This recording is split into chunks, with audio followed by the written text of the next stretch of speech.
Hello, hello, everyone. Good evening.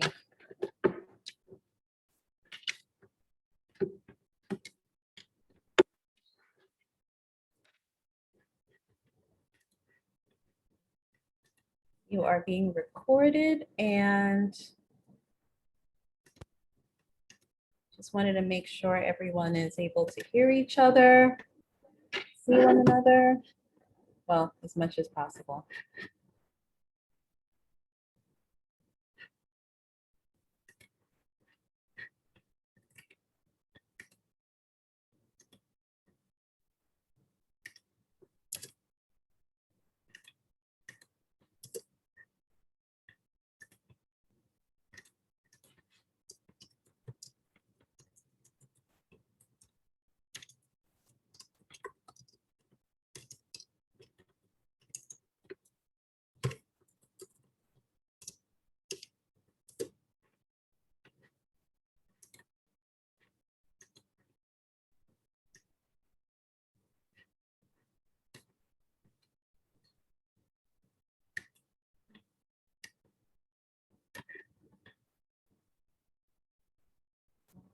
So we're going to get started.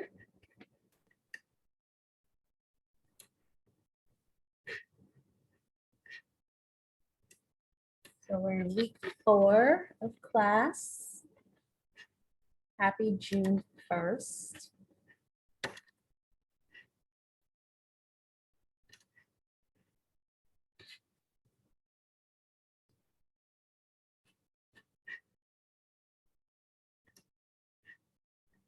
Just wanted to make sure that this large bar is actually my bar to navigate.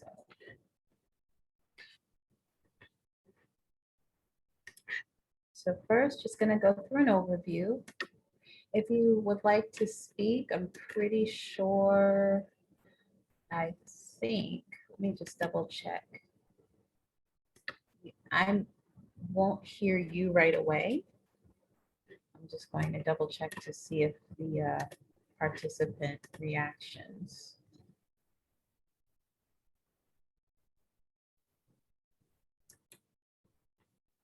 So we have that.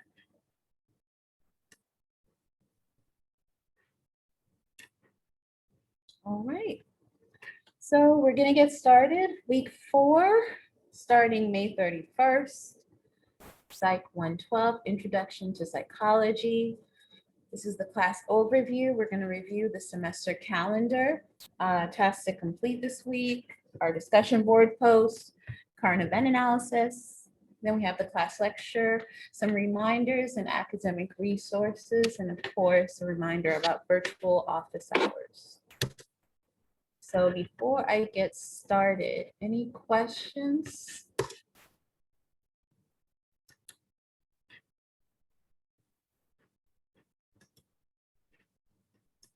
Okay.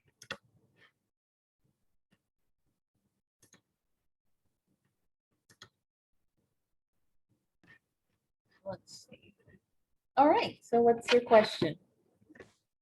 Just on Blackboard, it said my last quiz was past due, but on my Mind Tap, it says that it's complete. It's more of a concern. I just wasn't sure. Nope, nope. So with MindTap, the quizzes aren't populating over. So I'm actually going in and inputting your quiz scores. So Okay. for some reason it's not. And it's not just this class. I think I think Blackboard's upset with the school because we're transferring over, because that's happening more and more. All right. Thank you. So any questions? Other questions? I thought I saw another hand raised. Oh, yep, I've seen here. Okay.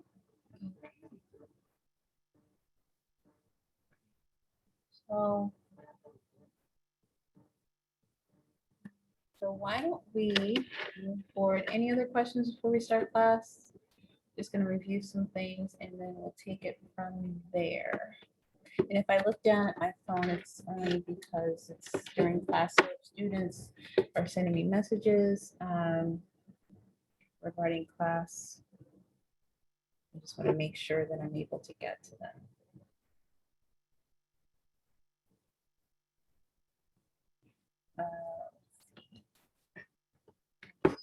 Who's having some difficulty getting to class for some reason. So just wanted to remind you that we are now through May.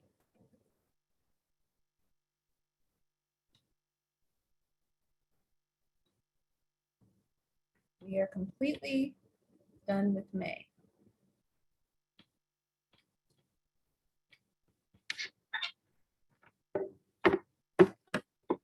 We are now in our fourth week and time flies, especially during the summer.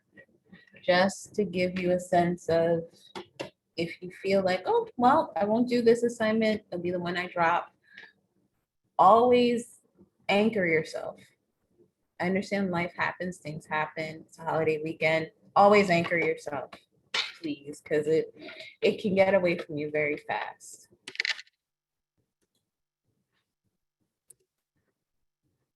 So assignments. So generally, and this includes quizzes, usually it populates over, but for some reason, especially with this course, this portal, it's not populating over, but when you take your quizzes right away.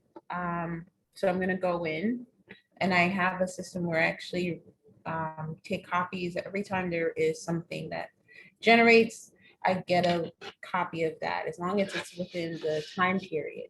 So if it's not showing any grade or it's saying it's past due, it's because within that week time, I still get a chance to go in and put your grade up.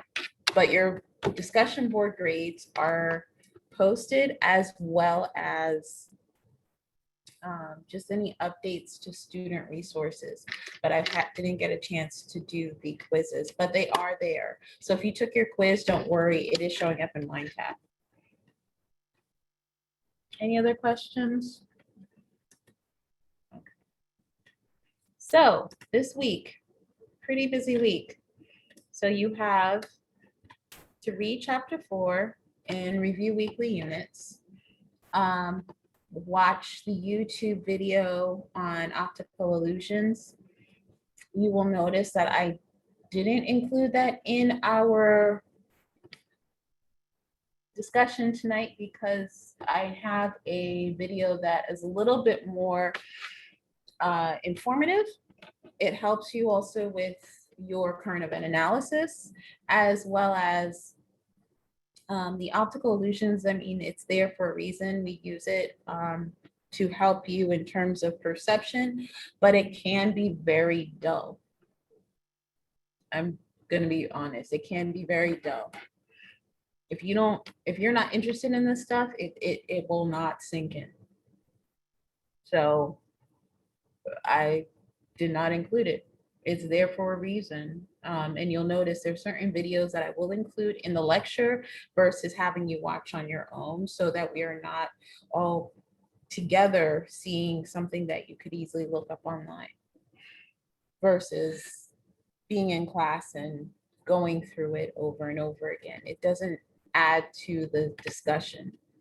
So to participate in your discussion board, completing your survey questions, looking at the reflection, but the graded assignment is, of course, your recite quiz. So the survey and questions and reflection practices are there to help gyrate any type of methods of taking these tests, but really it's the recite quiz that is graded. So if you do the current event analysis as well, because that is 50% of your grade, you already have, let's see, your discussion board, your chapter 4 quiz, and your current event analysis one. All due this Sunday. So with that said, let's start with week 4 discussion board post. In your own words, what does sensation and perception mean to you? How would you describe and define your senses using the five senses. How would you describe or define perception? And of course, giving a personal example of highly severe definitions, which is due Sunday. Of making sure that you are doing 3 posts, 3 separate days, responding to at least 2 people after you respond to the initial post. And I include the discussion board tutorial in this presentation. If I keep going towards my nose, it's because I'm really trying hard not to sneeze. Yes, sneezing happens, but at the same time, I've been doing it all day, and I don't want to have you have to listen to that when you're looking back at the videos, if you look back at the videos. So current event analysis 1. I know people have had some questions about it, so this is the time I want to open it up to the class. What are your questions about current event analysis? And you can raise your hand and we will take it from there.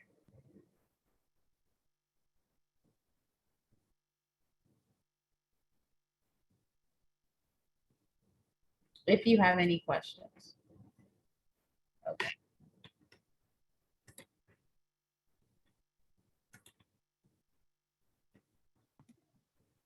Hi, Hello.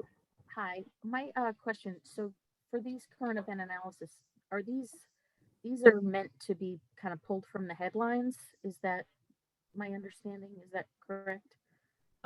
Yes. Mhm. Okay. Within the last 2 months. So April, I mean, now it's June, but April, May, pulled from the headlines. But in regard to current event analysis, it needs to reflect concepts that we've discussed in chapters 1 through 3. So finding an article, let's see. I mean, this is chapter 4, so it's not gonna apply, but chapter 3, wow, I can't even remember back to chapter 3. I'll go back to chapter 2, brain and behavior. People who have any neurological disorders, let's say in current events, Okay. legal defenses, and mental capacity. Can you think of any cases currently where people are using mental capacity in legal cases that are showing up in the last 2 months? So we're looking at current events, how you can apply what we've learned, topics in psychology. You have the nature and nurture, you have examples of the cases where we discuss people who were part of the riots, but now they are, within the last 2 months, you see articles where they were captured, right? How does that affect them? We discussed last week, if a person has a pre-existing condition, does that excuse their behavior? So things of that nature. And there are other topics. So looking at topics in your textbook, then searching, for articles that match that. Anyone else have any other questions?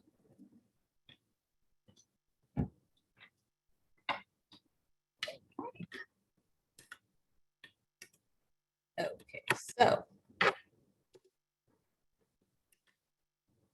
of course, it is 1 page. It is a 1-page paper. Key points are what we're looking for. What is the main point of the article?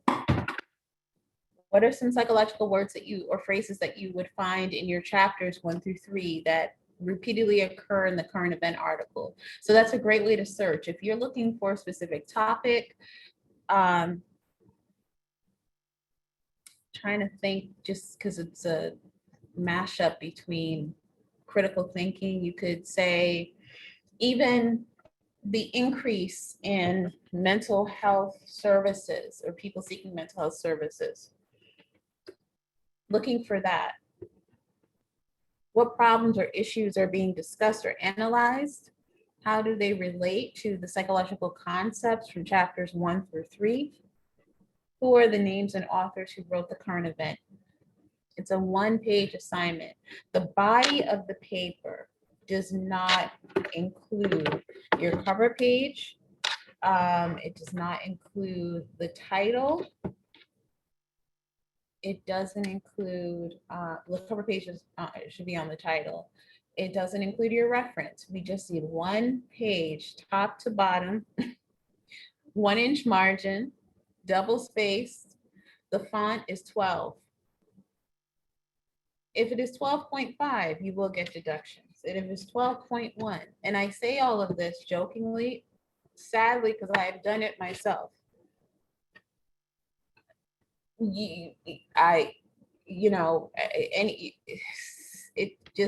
It's one page.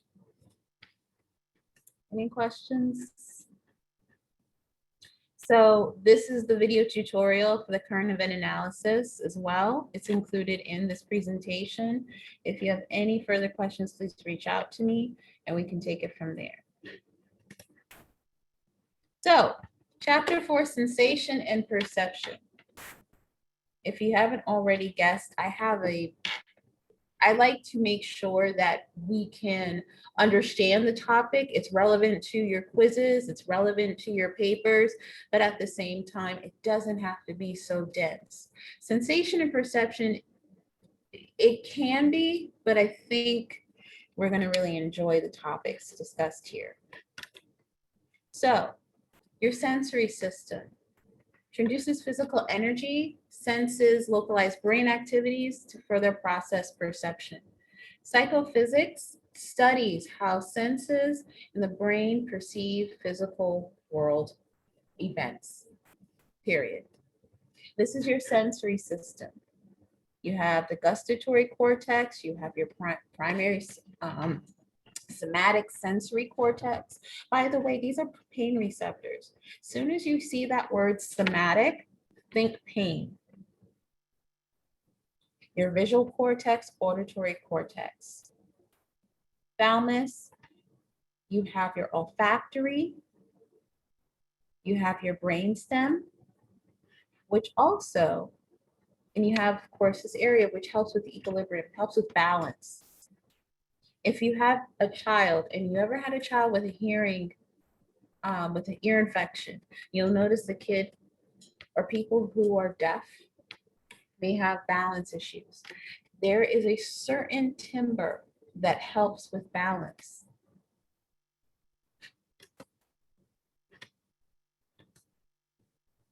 So how does your sensory system work? You have perception, you have sensory input, you have motor commands, and you have action. Action is where all of these meet. I perceive something, I sense something, I feel it. I need to react. Psychophysicists discovered absolute indifference in thresholds.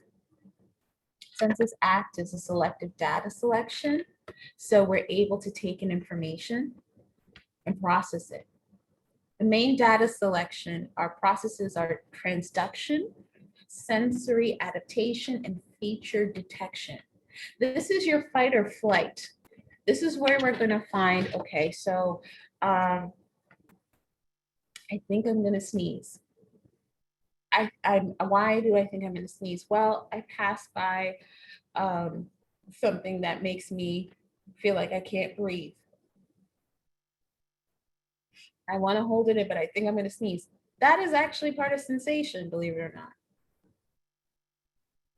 Involuntary, involuntary. Sometimes we know, we feel the hair on our arms stand up. We feel a sense of fear.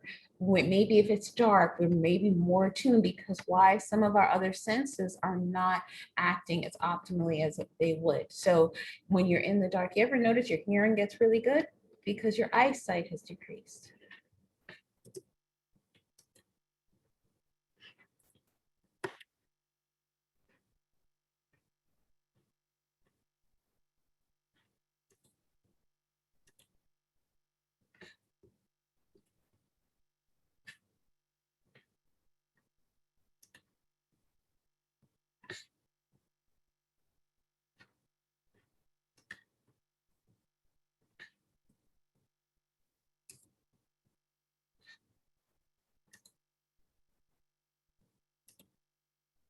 If you have a blurry screen, I apologize for that.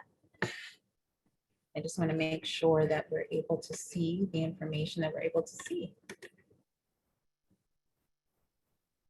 So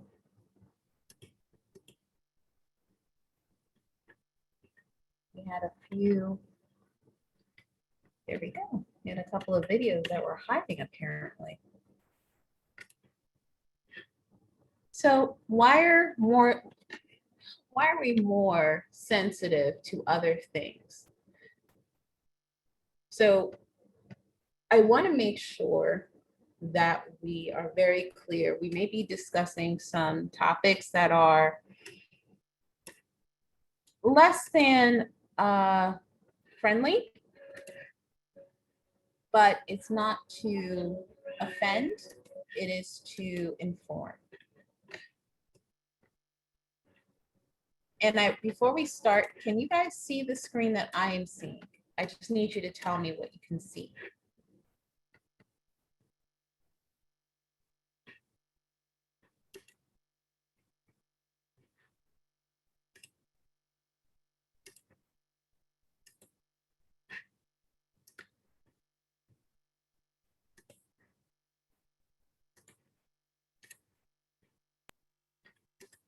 Okay.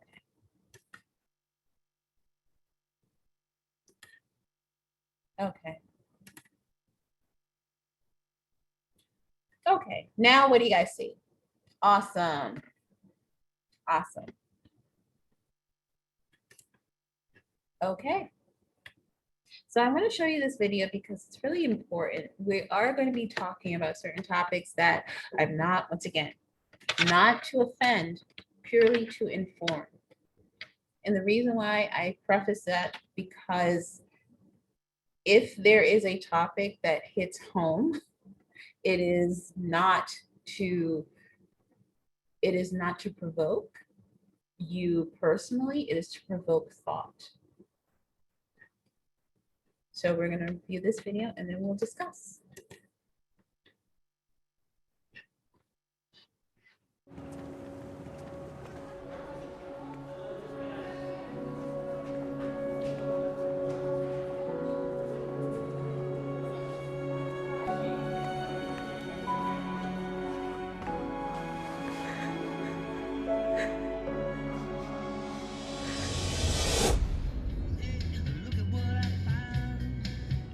So you look beautiful.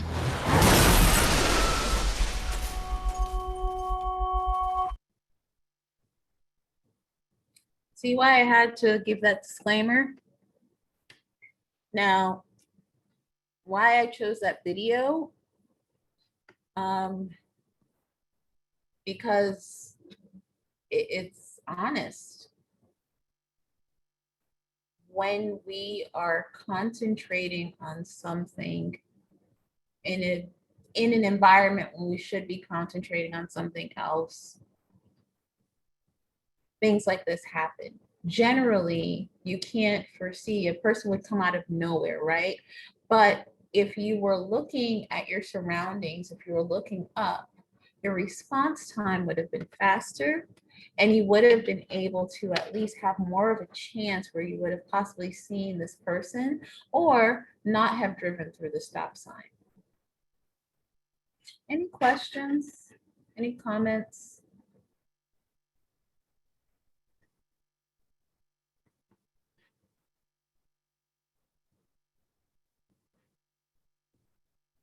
That is frightening.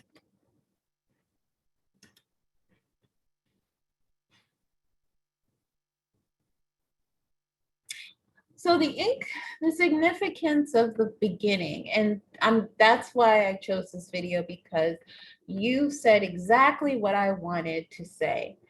I saw this in a training. It was in a continuing education training. And I asked the question, why do you have an emoji in that person's face? And the authors said, well, we thought that it would convey how kids especially only see themselves now as a sad face or a happy face because that's how they reply, or an emoji. They don't see themselves in the current physical world.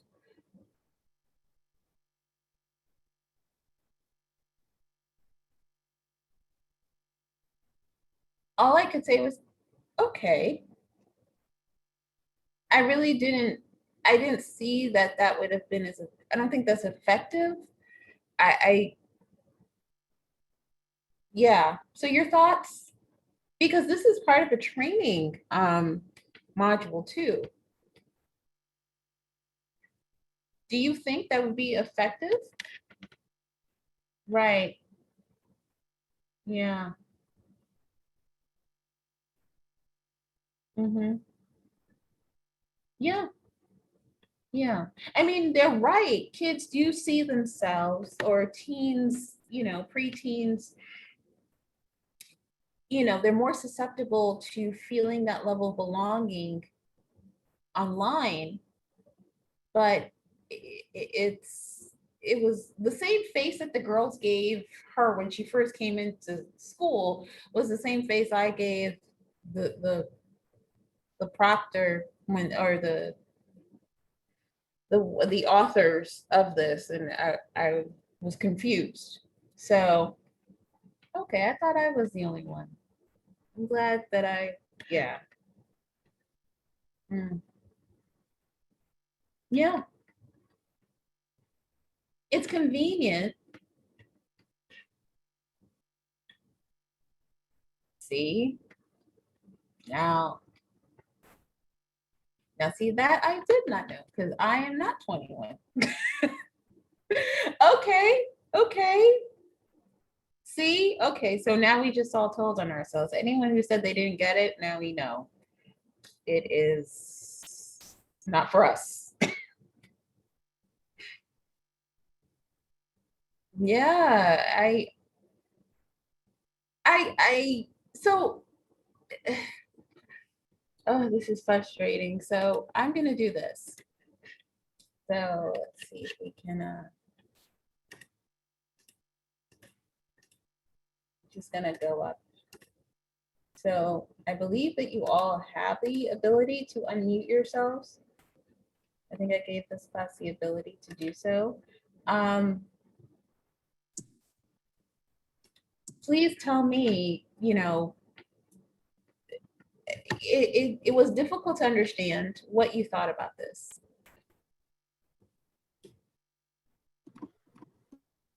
I mean, like, I understand the concept of it, but I just don't understand how it connected to her driving and texting and not be, well, I guess now that I say it out loud, the girl with the, like, I think she had like red curly hair.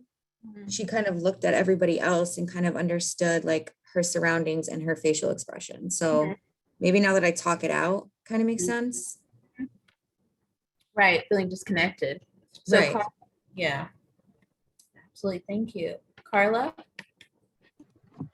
I was going to say that I think that the message was meant to be powerful. The second part, at least, I'm still kind of, I don't really know about the first part, but the second part, the shock value of it was kind of meant to wake you up and get your attention, because this is a serious issue and it's a big problem right now. So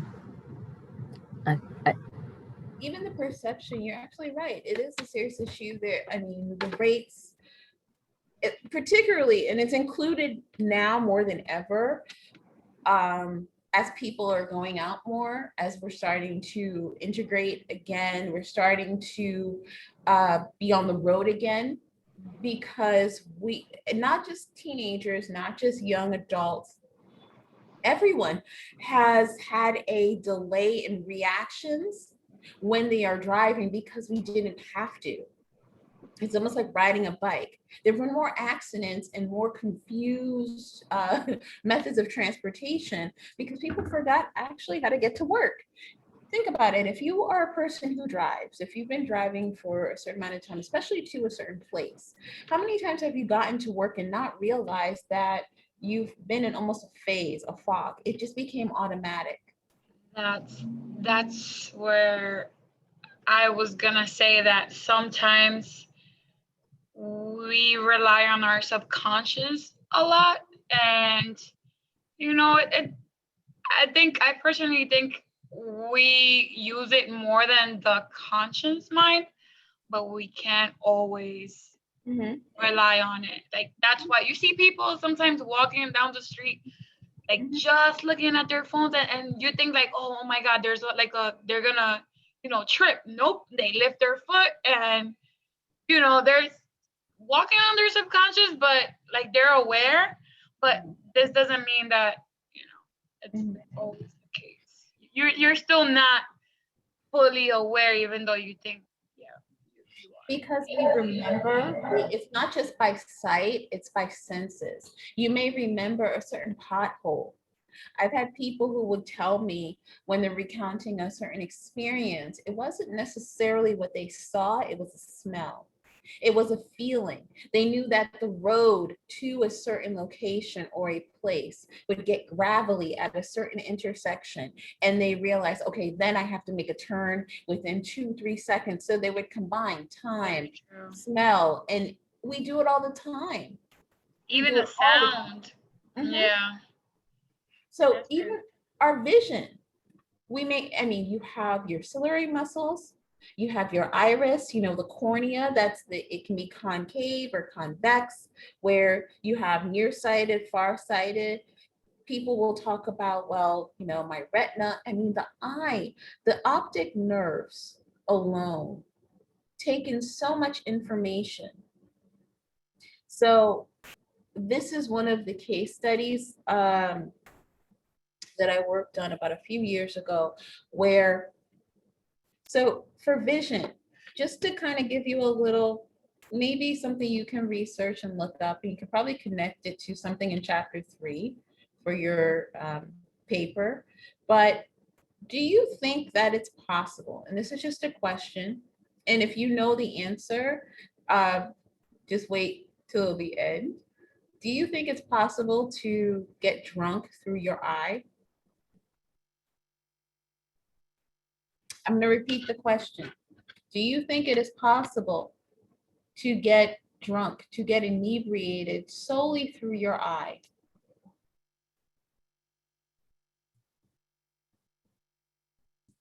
You said not to answer? If you don't know the answer, if you know the answer, don't answer just yet. Okay, got it. For all of the nurses, for all of the medical professionals, for the EMTs, for all of the people who are emergency, yeah.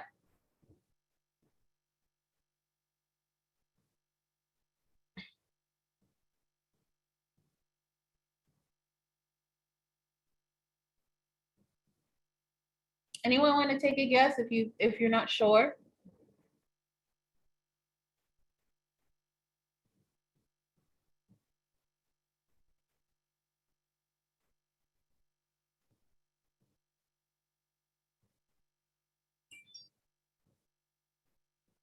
So for the person who knows, people who know, tell me if it's possible.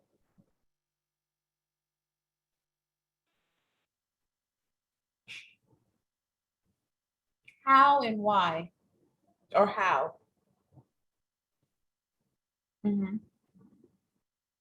Anyone experienced this before? Not personally, but have seen it and read about it?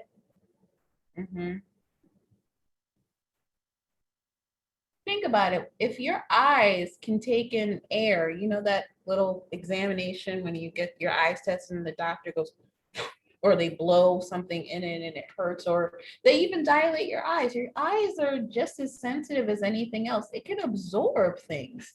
It absorbs moisture. Why wouldn't it absorb alcohol?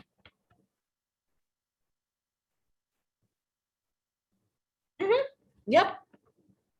That's actually true, believe it or not. It's called ocular drinking. Yep, Tamara, go ahead.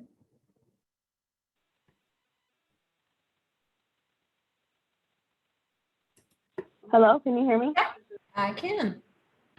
Okay, so I'm just kind of confused. I need someone to explain, or Professor, can you explain how that is possible? I don't think you guys heard me before, but I said no, but apparently I'm wrong. So do you mind just explaining how? So let me see if I can, I'm not going to demonstrate literally, but I don't have a cup near me or anything. Maybe this is cylindrical. So pretty much just like any eye drop, think of eye drops.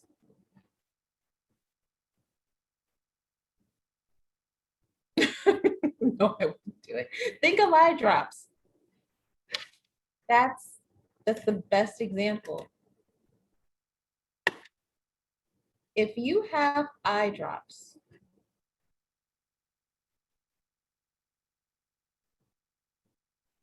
you can get drunk through your eyes. I've seen people come in to the ER and they've injected cocaine and heroin into their blood vessels. In fact, it's actually faster. It hits you harder because it's unfiltrated.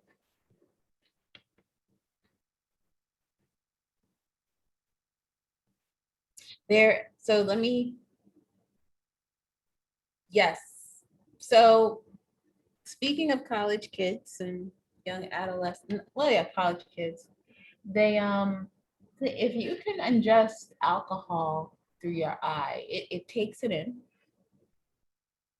You can soak the alcohol. Yeah, you soak your eye with alcohol. You can also soak tampons.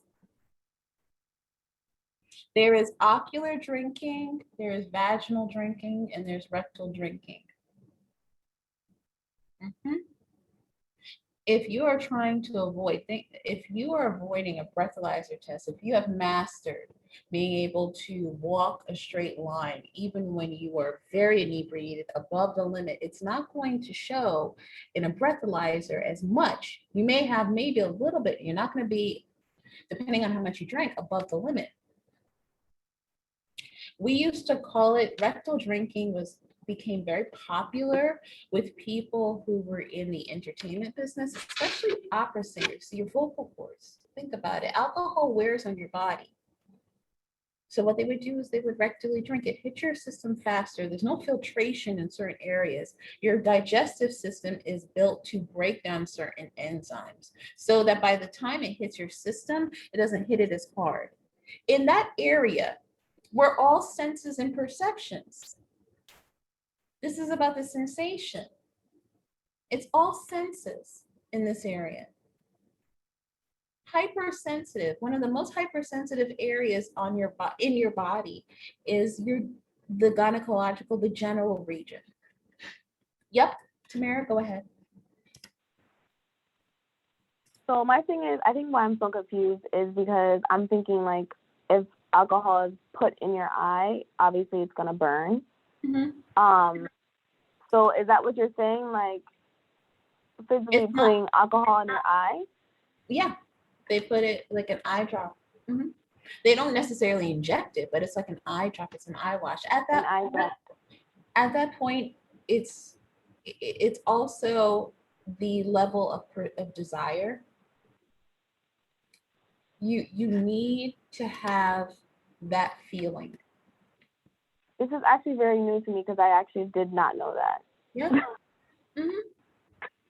People, wow. If you need to have specifically alcohol is the first, it goes of course in the alphabet, but is one of the 3 drugs that does not need to hurt you. It doesn't need to affect your body in any way, just too much of it in your body. Alcohol, barbiturates, and benzos. Yeah, the problem is your sensation alone, when that desire for alcohol, because alcohol becomes a part of your system. And these are for people this is not a novice thing, right? It is for someone who is, the level of addiction to the substance is so powerful that anytime they even decrease the amount of alcohol they drink, they need to do it in a medical setting. Yes, it is. It's a person who really is, the addiction has now become a part of their body chemistry. Yeah, drink Listerine just for the effect. People who drink Listerine, drink rubbing alcohol. The excesses of Purell or hand sanitizers now is a concern. Mhm. Yeah. So I mean, rectal drinking is out there. There's no, it's meant to avoid any forms of legal issue, any breathalyzer test, or because if you blow under a 0.8, 0.08, even though you look like you're intoxicated, you may be sent home, but you're not going to be arrested. However, I mean, it's, you know, it's sad. So when it comes to your eyes, believe it or not, there is still a way. I mean, any orifice, any opening into your system can be used as a mechanism to take in information, also to take in substances. So the eye is a visual system, not a photographic one. You know, you have visual defects such as myopia,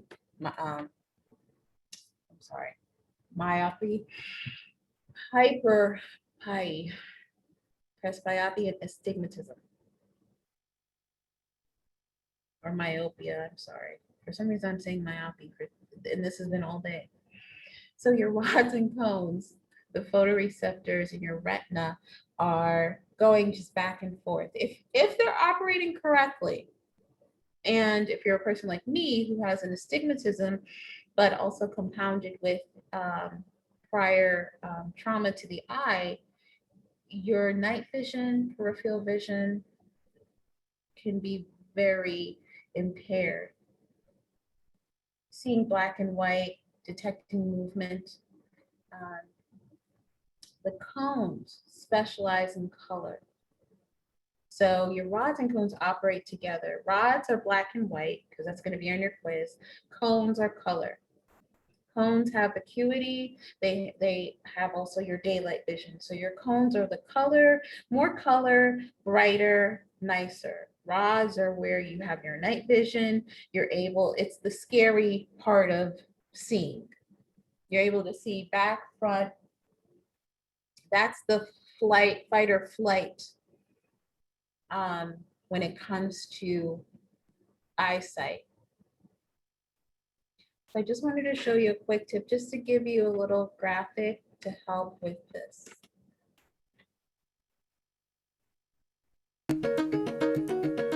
Your eyes allow you to see the world around you, but have you ever wondered how they work? First, it's important to know that vision depends on your brain as much as on your eyes. Your eye's main job is to detect patterns of light. Then, they work with your brain to turn those patterns into images. Let's take a closer look. Light rays bounce off an object you are looking at. Let's say the object is a dog. The light reflects off the dog to your eye. Then, the light enters through the outer part of your eye, called the cornea. The cornea is clear like a window. It helps your eye focus the light to make things look sharp and clear. Next, the light rays pass through an opening called the pupil. The pupil is the dark round circle in the colored part of your eye. The colored part is called the iris. It controls how wide the pupil is and how much light can pass into your eye. In bright light, the iris narrows the pupil, reducing the amount of light that enters the eye. In dim light, the iris widens the pupil to let in more light. All of this happens automatically. Behind the iris is the lens of the eye. It helps focus the light coming into your eye so you can see things clearly. The lens flattens so you can see things that are far away, and bends so you can see things up close. When the lens, cornea, and pupil are all working together properly, they will focus light on the back of the eye. That's important because lining the back of the eye is the retina. There are about 130 million tiny cells in the retina that are sensitive to light. When these cells detect light, they turn it into electrical signals. Those signals eventually make their way through the optic nerve, which is like a cable connecting the retina to the brain. The retina helps create a rough image, but it sees the world upside down. It's your brain that turns what you see right side up. Also, when you look at an object, each eye gets a slightly different view of the world. The brain combines those views and makes them into one picture. The brain also adds a lot of details to your vision, so that you can see complex shapes, movement, depth, and a rainbow of colors. And of course, the brain connects your sense of sight to things you already know, so that when you see a dog, you recognize it as a dog, and not a cat or a monkey. And that's how you're able to see. To learn more about how your eyes work, visit nei.nih.gov/kids.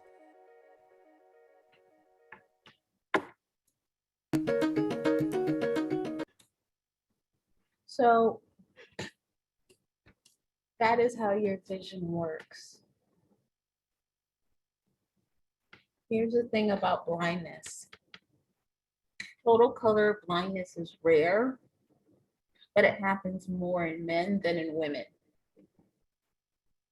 There are several studies happening right now, particularly after COVID, that are researching why that is. Is there a connection with testosterone? Is it just the demographics that we're researching? What is the issue? Dark adaptation is usually caused by an increase in ribosome in your rod. So some people may see almost in sepia, like a filter.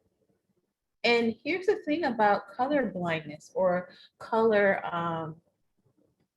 disparities. You don't really realize it until adulthood, because you may not necessarily see it as something that is a problem, as well as you don't know it until you're tested. Any questions?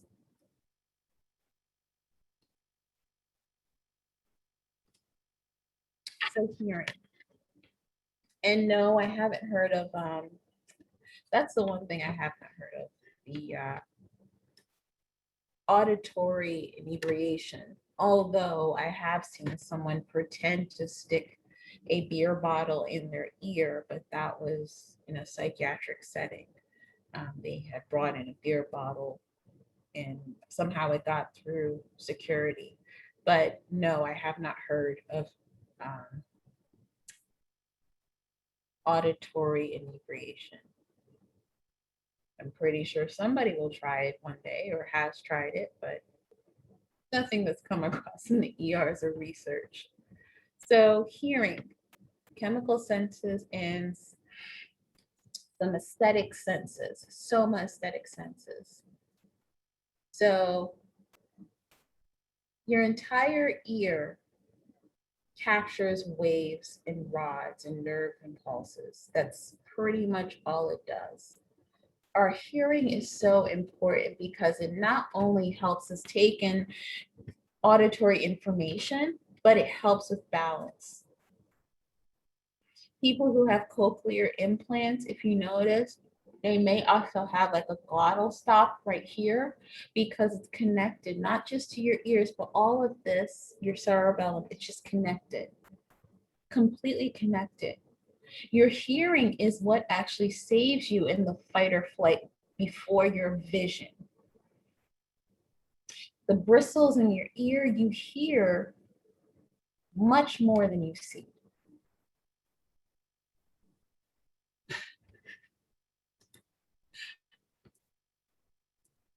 So your sound waves, your ability to amplify frequencies. If we were to use more of our brain, our hearing may be the one to suffer the most because we already hear as close to even dogs. Something will have to suffer in order to hear more if we have more capacity to heighten the hertz that we hear. So we have frequency theory. It explains how we hear tones up to 4,000 hertz. Place theory explains if the tone above 4,000 hertz is heard. Children who are autistic have better hearing than people who are not.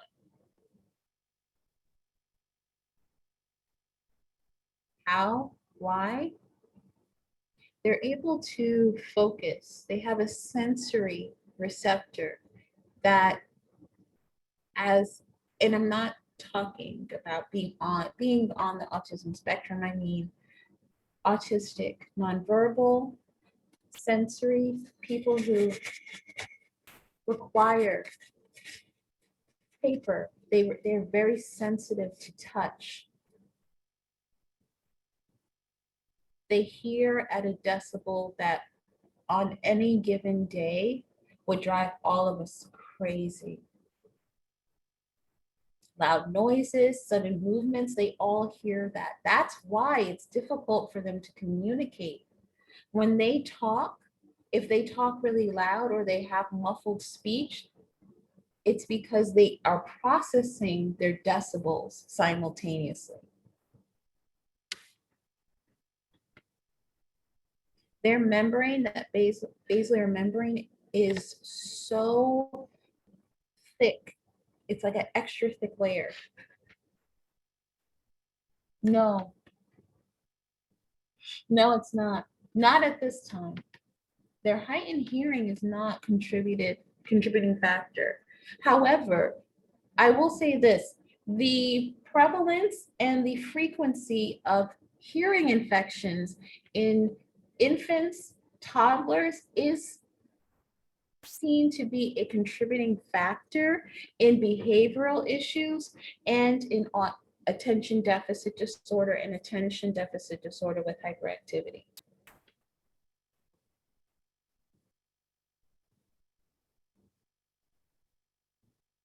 If you have hearing impairments earlier in life, it's seen, and there's no rhyme or reason for a lot of kids, it just happens.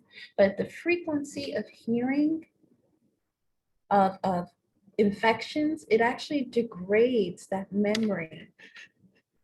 So the membrane that at this stage here, it just thins for kids who have an attention deficit.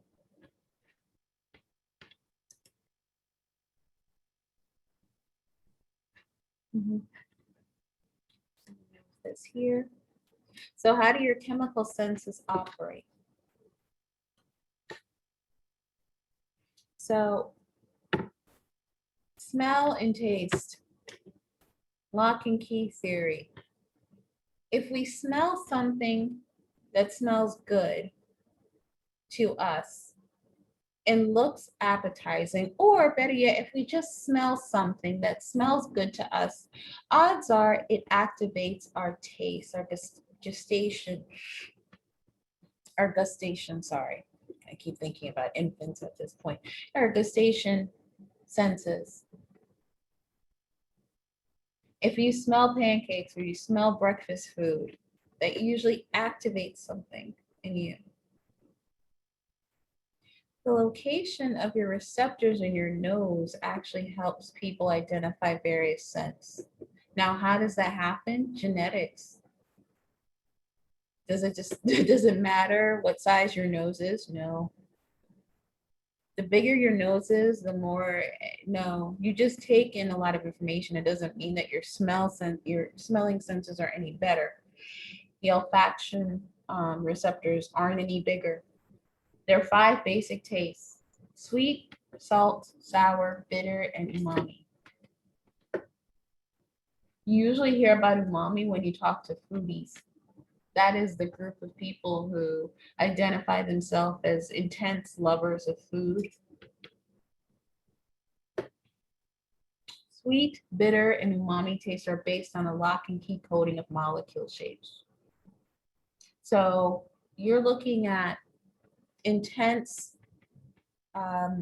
automatic pop. Sour, not necessarily. Certain things can be sour, but don't necessarily have to hurt your senses right away. Salty and sour tastes are triggered by direct flow of ions into taste receptors. What's the difference? Salty, saltwater taffy. Sour,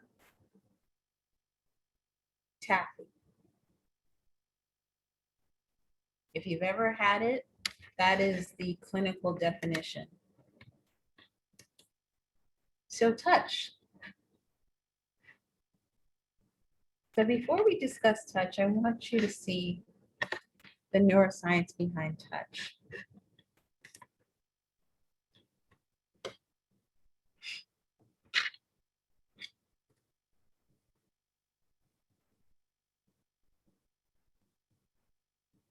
Hi, I'm Dr. David Eagleman. Welcome to Neuroscience Shorts. I want to talk to you about something that my lab studies, haptics, the science of touch. I'm going to tell you about touch from skin to nerves to the brain. It's a complex and counterintuitive system, and it's a very beautiful one. We're going to look at how humans process touch, both consciously and unconsciously, and we're going to explore the powerful influence that it has on our lives. The largest organ in your body is actually on your body. It's your skin, and it's a miraculous sort of material. More than half the human brain is devoted to processing sensory experience, but unlike your other senses, which are focused, skin and touch, this is spread across your whole body. Touch is the only sense that puts you in direct contact with your subject. Sight and hearing, these operate at a distance, but you can't touch something without being touched yourself. So let's zoom in on how haptics works. You have many different receptor types embedded in your skin for detecting pressure and itch and coolness and stretch. And you have many different ways to detect pain. So there's mechanical pain, like when you get cut, and there's thermal pain when something's hot, and there's chemical pain when there's an acid on your skin. And together, this whole zoo of receptors inside your skin allows you to tell a lot about the outside world in terms of texture and temperature and pressure and roughness and hardness. Your sense of what's out there is totally dependent on these receptors in your skin. If you inject something to block their operation, then you're not aware anything's out there. That's what we call a local anesthetic. But it only begins with the receptors. That's not the end point. From receptors in your skin, signals travel up nerves to the elevator of your spinal cord, and they go up to your brain. And they end up at a place called the somatosensory cortex, which is a strip along the outside of your brain about where you would wear headphones. If you were to measure brain activity along this strip, you'd see that every tiny millimeter of it corresponds to some particular part of your body. And you'd see that not all body parts are represented equally. Some parts have more real estate devoted to them, like your hands and your feet and your genitals and your mouth and your lips and your tongue. It's not surprising that we devote so much of our brain's territory to the hands. Humans began to walk upright several million years ago, and that freed up our hands to go and explore the world around us. They became much more important, and so our brain changed accordingly. The situation now is that our fingertips have 2,000 sensory receptors in them, and this gives us such exquisite sensitivity that we can feel little bumps the width of a human hair. Helen Keller could lay her hand on the radio and feel the difference between the strings and the cornets. Plato didn't think much of touch. He considered it the most carnal of all the senses. But his student Aristotle had a very different view. He said, while man falls below other animal species in all the other senses, in touch, he excels other species in the exactness of discrimination. And that is why man is the most intelligent of all the animals. What do you guys think?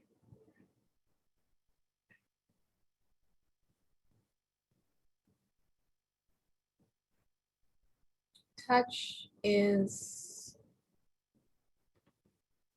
probably one of the most sensitive senses. Would you agree or disagree?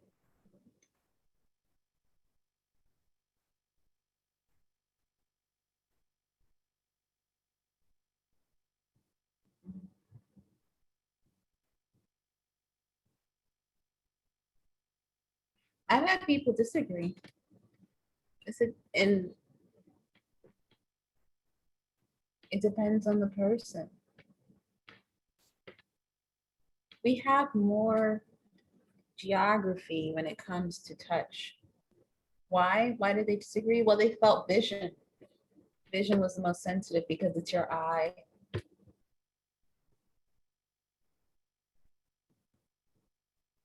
That's one of the senses that's most susceptible. If somebody hurt your eye, or I had one person say taste, cut off your tongue. But it's a sensation rooted in pain. Your skin is your largest organ. You have more likelihood of being cut or hurt on your skin than you would in your eye or by your tongue. I'm not saying that it's not as painful, but touch is both carnal and deadly. You ever meet a person who says, don't touch me. I don't like to be touched. Even shaking hands, even hugging.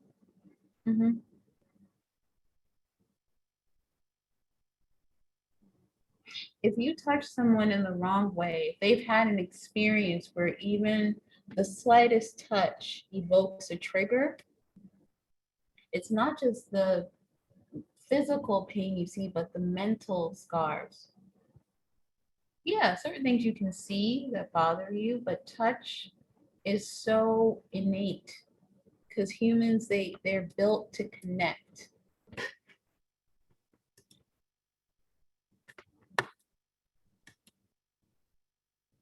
So there's something called the gate control theory. And this is a good explanation of a person who has endured any form of acupuncture.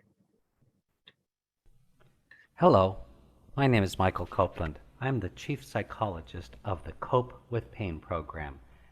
This video is going to introduce you to using a technique we call the pain gate to cope with pain.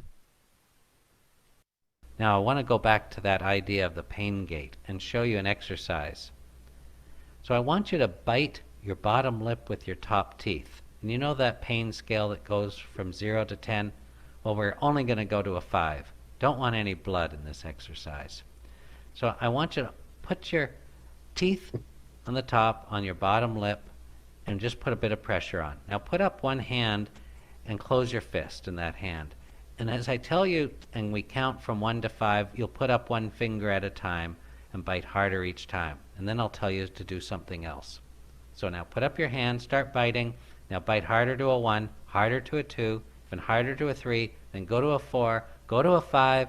Now shake your hand, shake, shake, shake, shake, shake, shake. Stop shaking. What happened to the pain?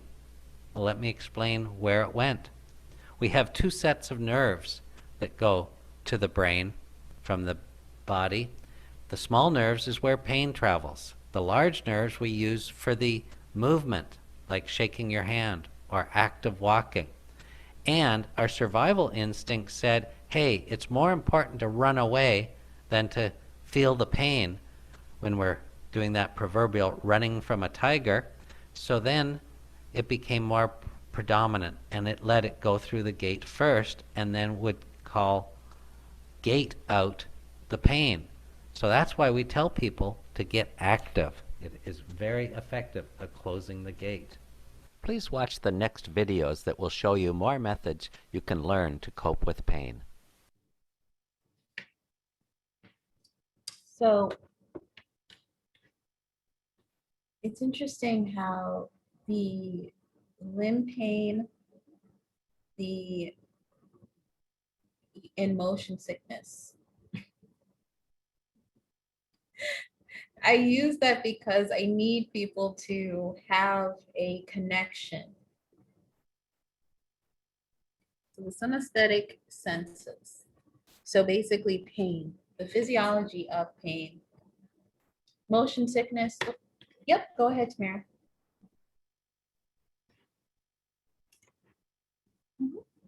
Hello? Yep. Hello? Mhm. So I don't know if this happens to anybody else, but when I was biting on my lip and like shaking my hand, my jaw was kind of releasing off my lip. Is that what was supposed to happen? Well, Basically in the exercise, or did that happen to anybody else? If they did the exercise? That means that you And didn't then- want to be in pain. so then I kind of like, I don't know if this is what was really supposed to happen, but me shaking my hand and my jaw kind of releasing off my lip, it kind of was like going to my brain that like I'm focused on something else now. Now I'm focused on shaking my hand instead of biting on my lip. Right? Okay. So yeah, you just proved that humans are not conditioned to feel dual types of pain, but as well as we are also not conditioned innately to be multitaskers. Right. Although some of us do think that we are get out of multitasking. it. I'm glad because, and it never fails. I mean, I've shown this video a lot. It never ever fails. You guys do it. I don't go out and ask. If I do this in class, I wait and I said, if you guys want to try it, you can. And everyone tries it. We're not meant to multitask. So when we don't succeed at it, we get upset with ourselves. Think about just the innate pleasures. This is functional. This is going to happen whether we want to or not. Senses, your pain, you're going to respond to pain to a certain degree. There is only three, I'm going to just double check. There's 3 conditions where your pain, some people have a condition where they do not feel any pain because that mind-body connection is not there. So they don't understand that this is a genetic abnormality. They don't understand that when they are bleeding, that's a problem. When they are cut, that's a problem. The other time, and this is more common for anyone, when they have a decreased level of reception to pain is when they are upset or psychotic, to the point where it's considered a psychopathy, where they are so upset and mad that their brain, it takes over and says, I'm concentrating too much on being angry right now, so I can't respond to the pain that I'm feeling.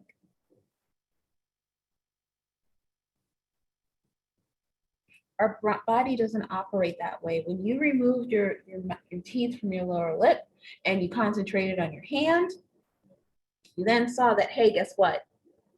I need to concentrate on this. Pain in other areas in life, like concentration, like focus, like vision, just like any sense, when there is one sense that is dominant, all the other, it doesn't operate that way. It doesn't operate that way. You have a sense that's dominant, it's going to remain that way. So I bring this to you, not just with motion sickness, but with senses dealing with your mental illness or a mental illness. What do you think? Actually, I'll go back. What do you think happens when people who experience trauma in a war zone, do you think that they have the same reaction? Let's say, current event, Israel, Palestine. It's not about politics, it's about how people who are suffering in the midst of this, how do you think they are functioning? Your level of need, your priority of pain. Do you think that they experience depression and anxiety the same as someone who has been through it but is not in immediate pain? Why?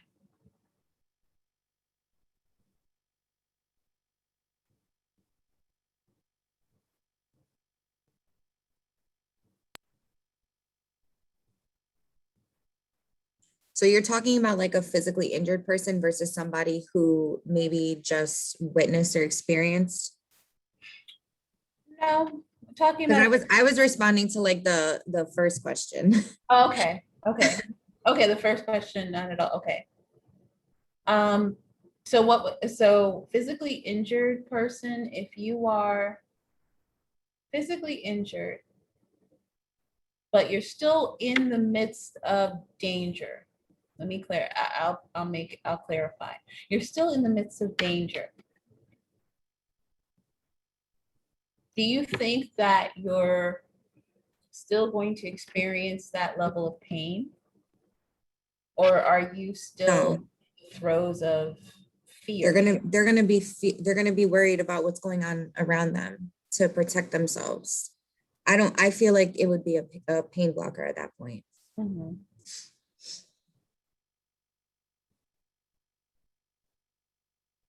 Because you see in movies, you're right. Carla, Kelly, you guys are right. You see, and you know, it's not necessarily always correct in terms of, historically correct, but this one is. Common example are soldiers.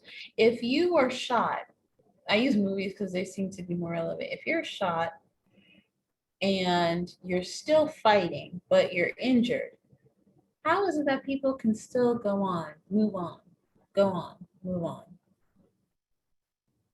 The fight or flight, right? Yeah, your adrenaline. Something that's not discussed as much as it should be is adrenaline. Adrenaline is a pain blocker. That is also a pain blocker if you are in a psychotic state. You have a level of adrenaline. It is very difficult. It's not impossible, but it's very difficult to bite as if you want to, but to bite through your own skin. This part of your hand, it is very difficult to bite through it. This example, I don't bring it up to be morbid, but yes. But if you think about it, it's all mental. I don't bring this up to be morbid, but there are plenty of people who have threatened to harm themselves, and to show how they harm themselves, they will try to bite through this portion of their body.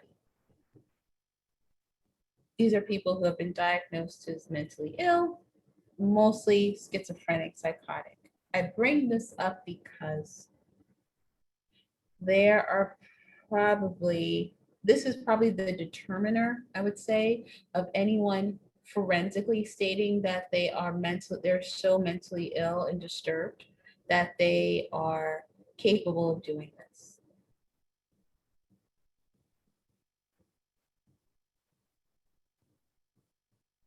Yes, you can, yes. We're fragile human beings. We can do a lot of things, but our brain knows that the pain receptors would not activate fast enough.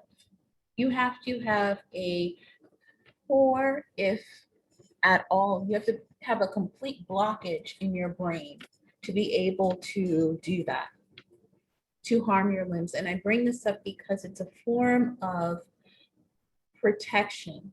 To the same way how you bit down and you lessen, because I can't experience two forms of pain. Our brain protects us. It does not want us to experience this level of distress. So much so that if we lose the function of vision, our hearing gets 10 times better. And I say 10 times facetiously, not necessarily factually. But Helen Keller, she could feel the timbre through the radio and she was blind.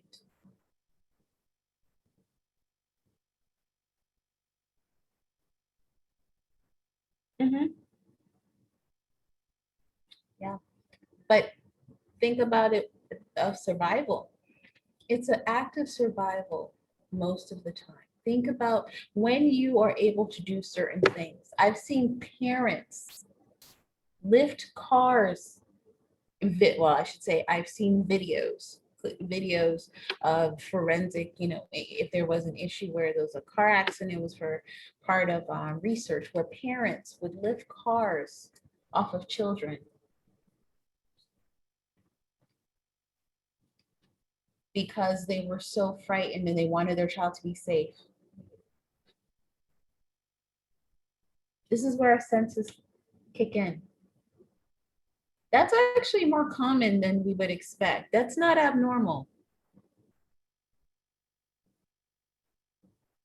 Our senses kick in, we start doing things we didn't think we had the ability to do. So with that, I'm going to discuss ESP. Why? Because extrasensory perception, pretty much psychics. Some people are a little too in tune. You ever wonder how and why? Well, the government did. And this is what they did about it.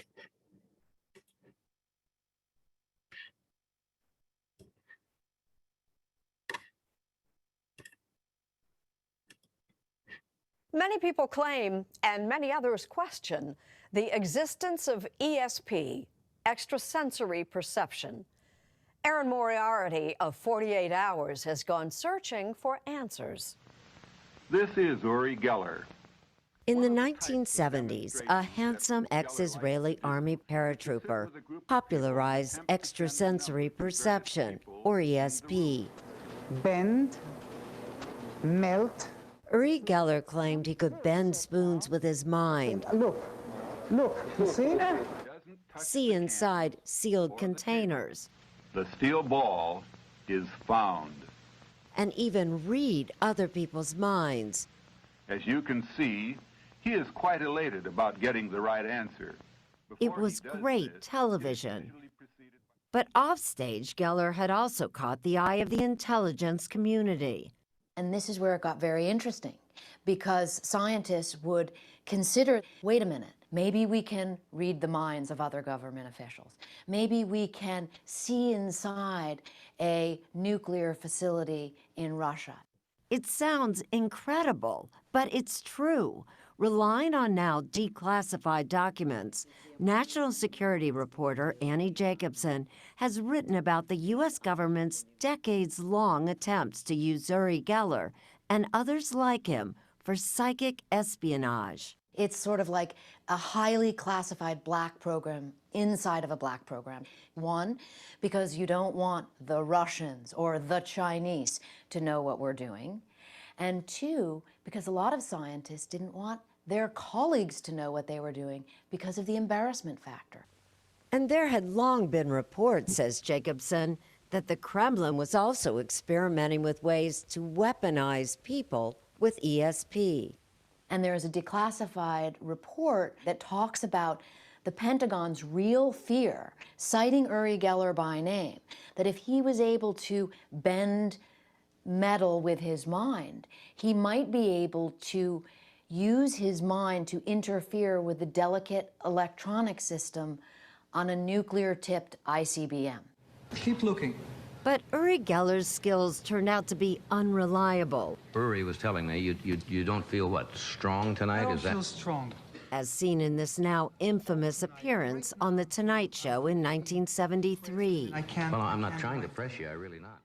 Still, that didn't stop the government experiments.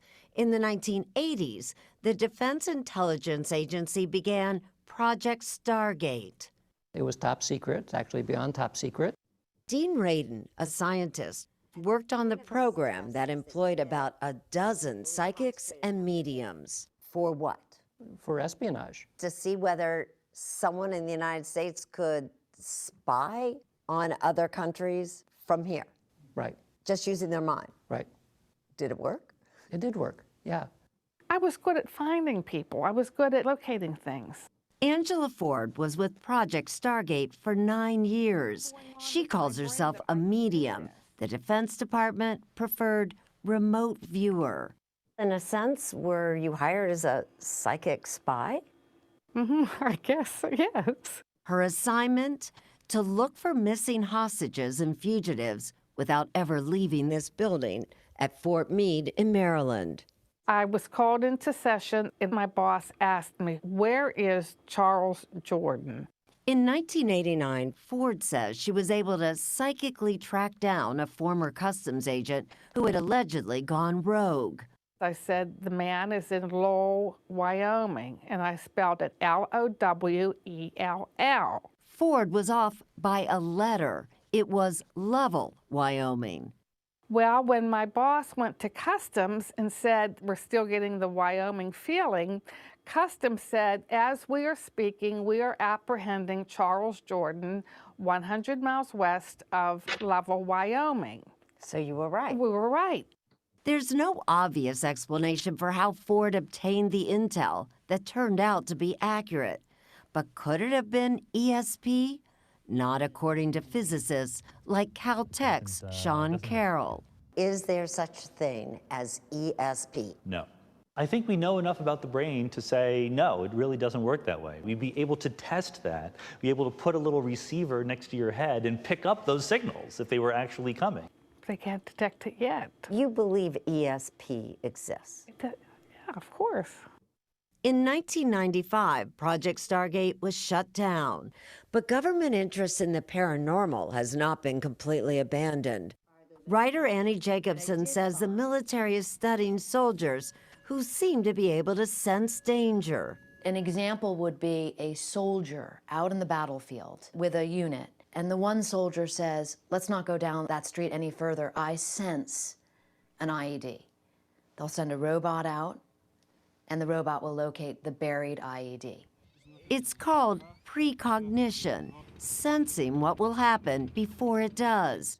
Dean Radin, now at the Institute of Noetic Sciences that studies ESP, put me through a test. This experiment is going to see if your body responds before you see an emotional picture as compared to before a calm picture.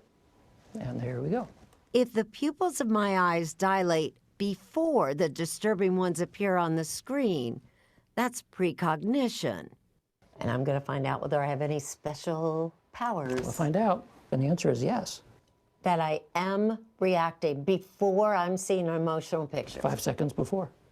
Whoa, I sure didn't see that coming, which is why I have my doubts. But those who have seen people like Uri Geller and Angela Ford in action say you can't dismiss the idea that some people may have ESP. What we're talking about is something like a talent, similar to musical talent or sports talent. So there will be some people who are at the Olympic level. Most of us aren't there. There's instances of unusual situations, but there is no proof. It does not pass scientific muster. What do you guys think? Do you think it is possible that, well, first, there's nothing our government won't do, or any government actually, to get a advantage. But yes, there was a project utilizing people who were seen as having extrasensory perception.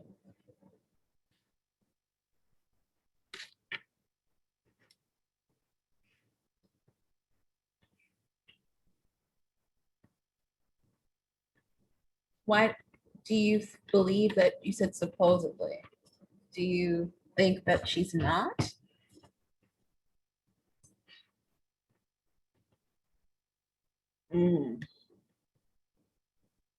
Well, how does she maintain her position with the police department?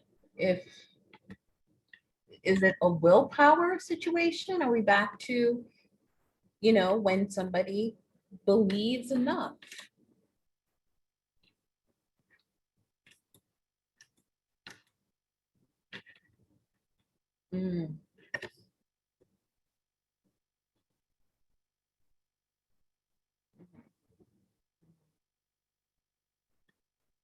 Well, it's perception, metaphysics. Okay, so that makes, so there's a degree capacity there. Well, don't we all do that? I mean, it's so popular now, it's a term. You know, you read me. Isn't that all perception is? Reading people, certain cues?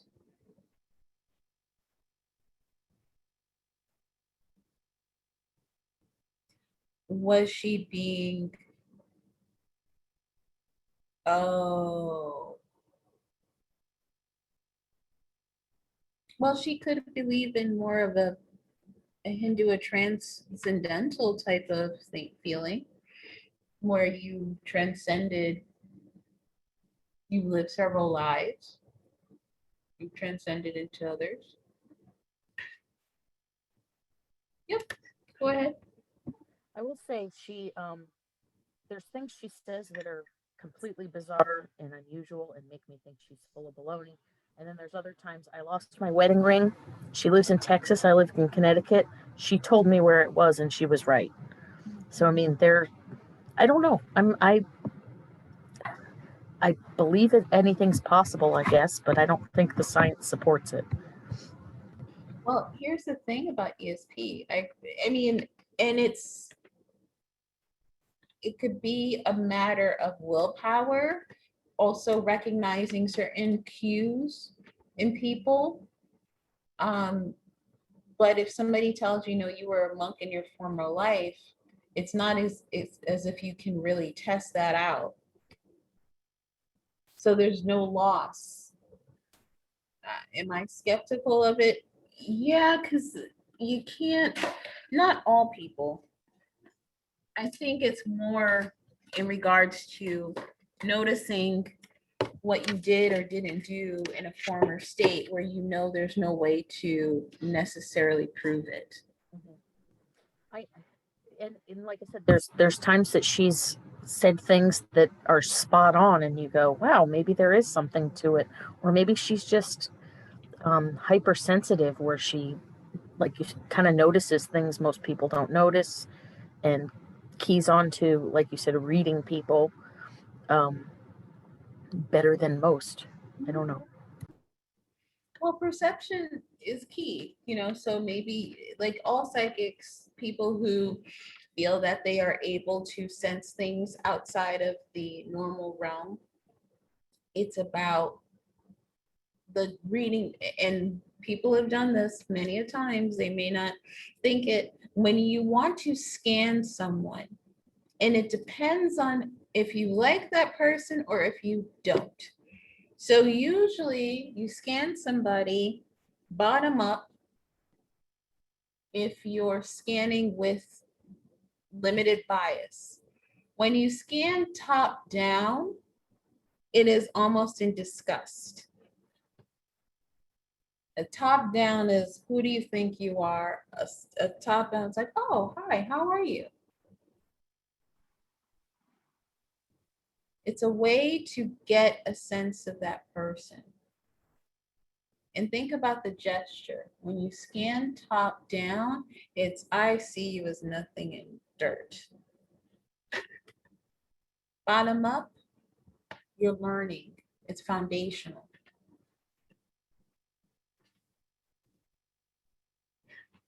Any questions, comments? That's usually how most fights start. Top down, who do you think you are? So in terms of perception and how we synthesize our sensations, nearness, similarity, continuity, closure, contiguity, and common region are the aspects that we deal with most. So perceptual organization,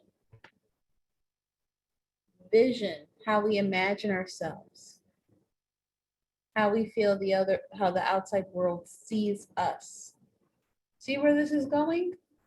The importance of internal perception is, it's undeniable, because then we have to deal with outside disruptions. So Gestalt principles of how we perceive and sense ourselves. how you perceive and sense others. So what makes you join a group?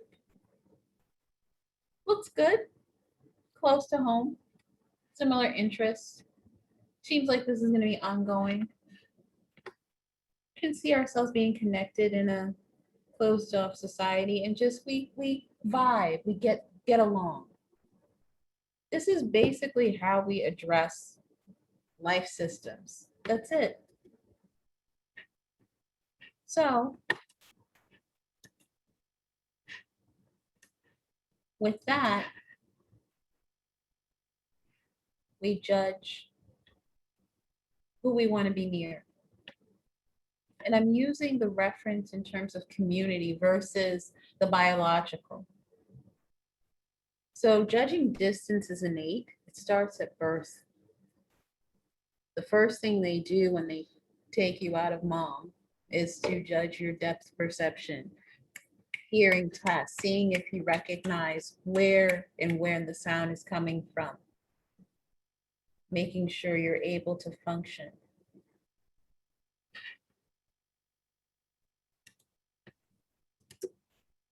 So we then look at our motives later in life. Better yet, let me make sure we go back and address any issues with perception, especially depth perception. You ever wonder why people on television look much bigger than they do in real life? Or vice versa? The lens in which they are delivered to you obscures your ability to assess them. There's no better example, and I am going to apologize before I say it. So if you have any children in the room, please allow them to leave. Or mute.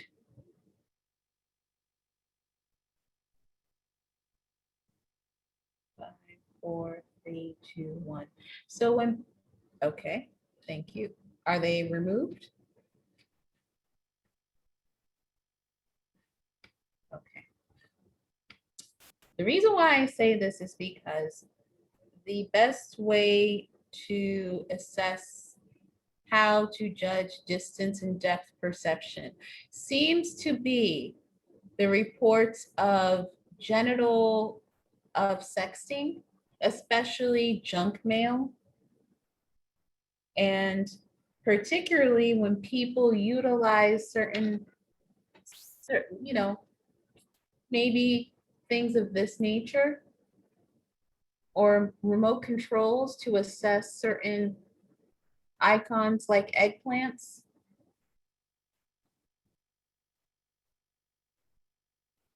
Do I need to be more explicit?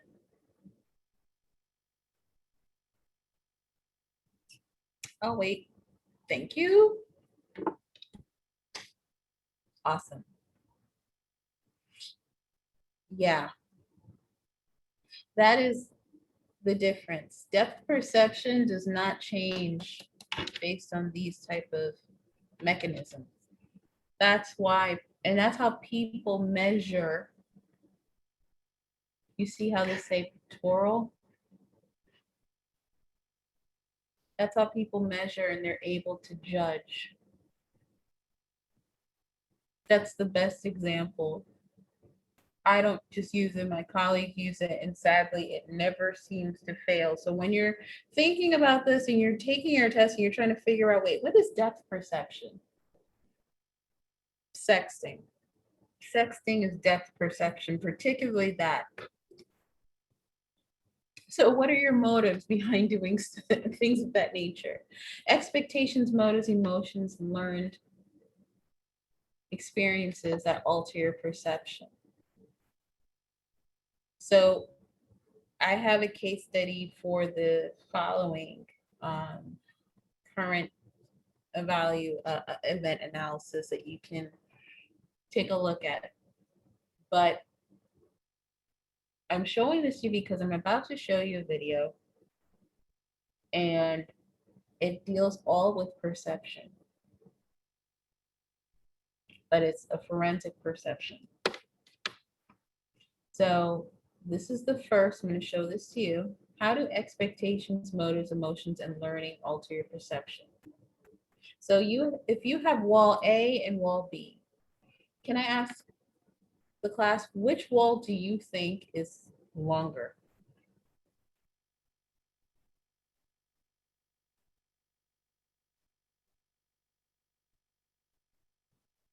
And why?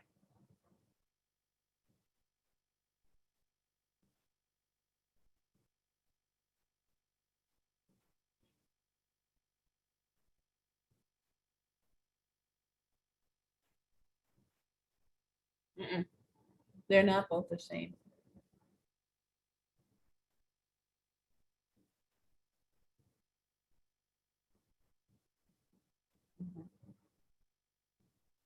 I know. That was my first answer. They're both the same. It's a trick question.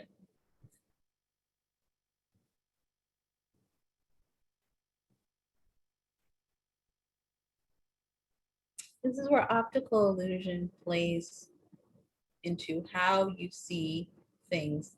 What angle are you looking at it from? Are you looking at it from a bias as well? So this is what throws people off. It's not even the wall. Look at the door. The door has no floor. So most people say A is longer because here you see a bottom. Here there's no floor. What does that mean? But yet here you have this. So you know that there's a base, but why is there no floor? So this tests your top-down processing. Top-down, bottom-up processing. Are you a person that looks top-down? Or are you a person that looks bottom-up? If you're a bottom-up person, you probably would have answered wall B. If you're a top-down person, you would have answered A.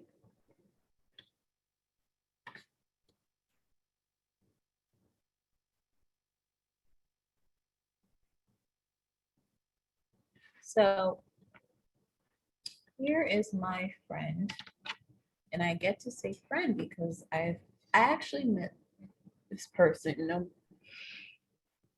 bumped into a conference, and I used this before I saw this person in person, and this was several years ago. But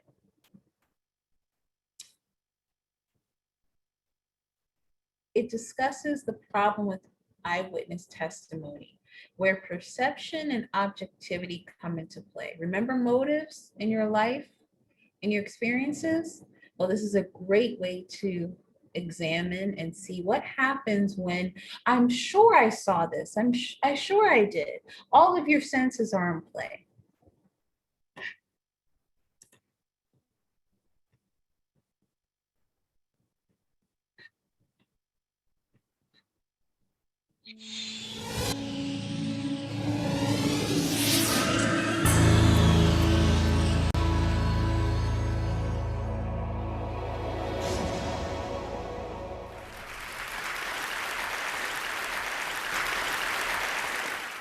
The murder happened a little over 21 years ago. January the 18th, 1991. In a small bedroom community of Linwood, California, just a few miles southeast of Los Angeles. Father came out of his house to tell his teenage son and his 5 friends that it was time for them to stop horsing around on the front lawn and on the sidewalk, to get home, finish their schoolwork, prepare themselves for bed. And as the father was administering these instructions, a car drove by slowly. And just after it passed the father and the teenagers, a hand went out from the front passenger window and bam, bam, killing the father. And the car sped off. The police investigating officers were amazingly efficient. They considered all the usual culprits, and in less than 24 hours, they had selected their suspect.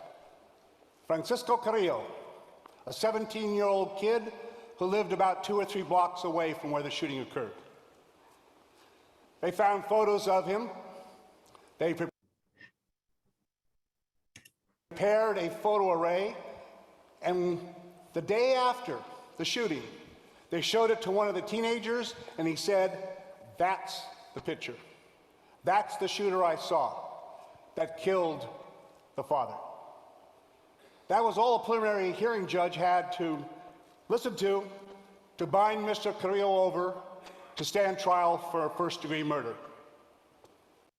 In the investigation that followed before the actual trial, each of the other 5 teenagers was shown photographs, the same photo array.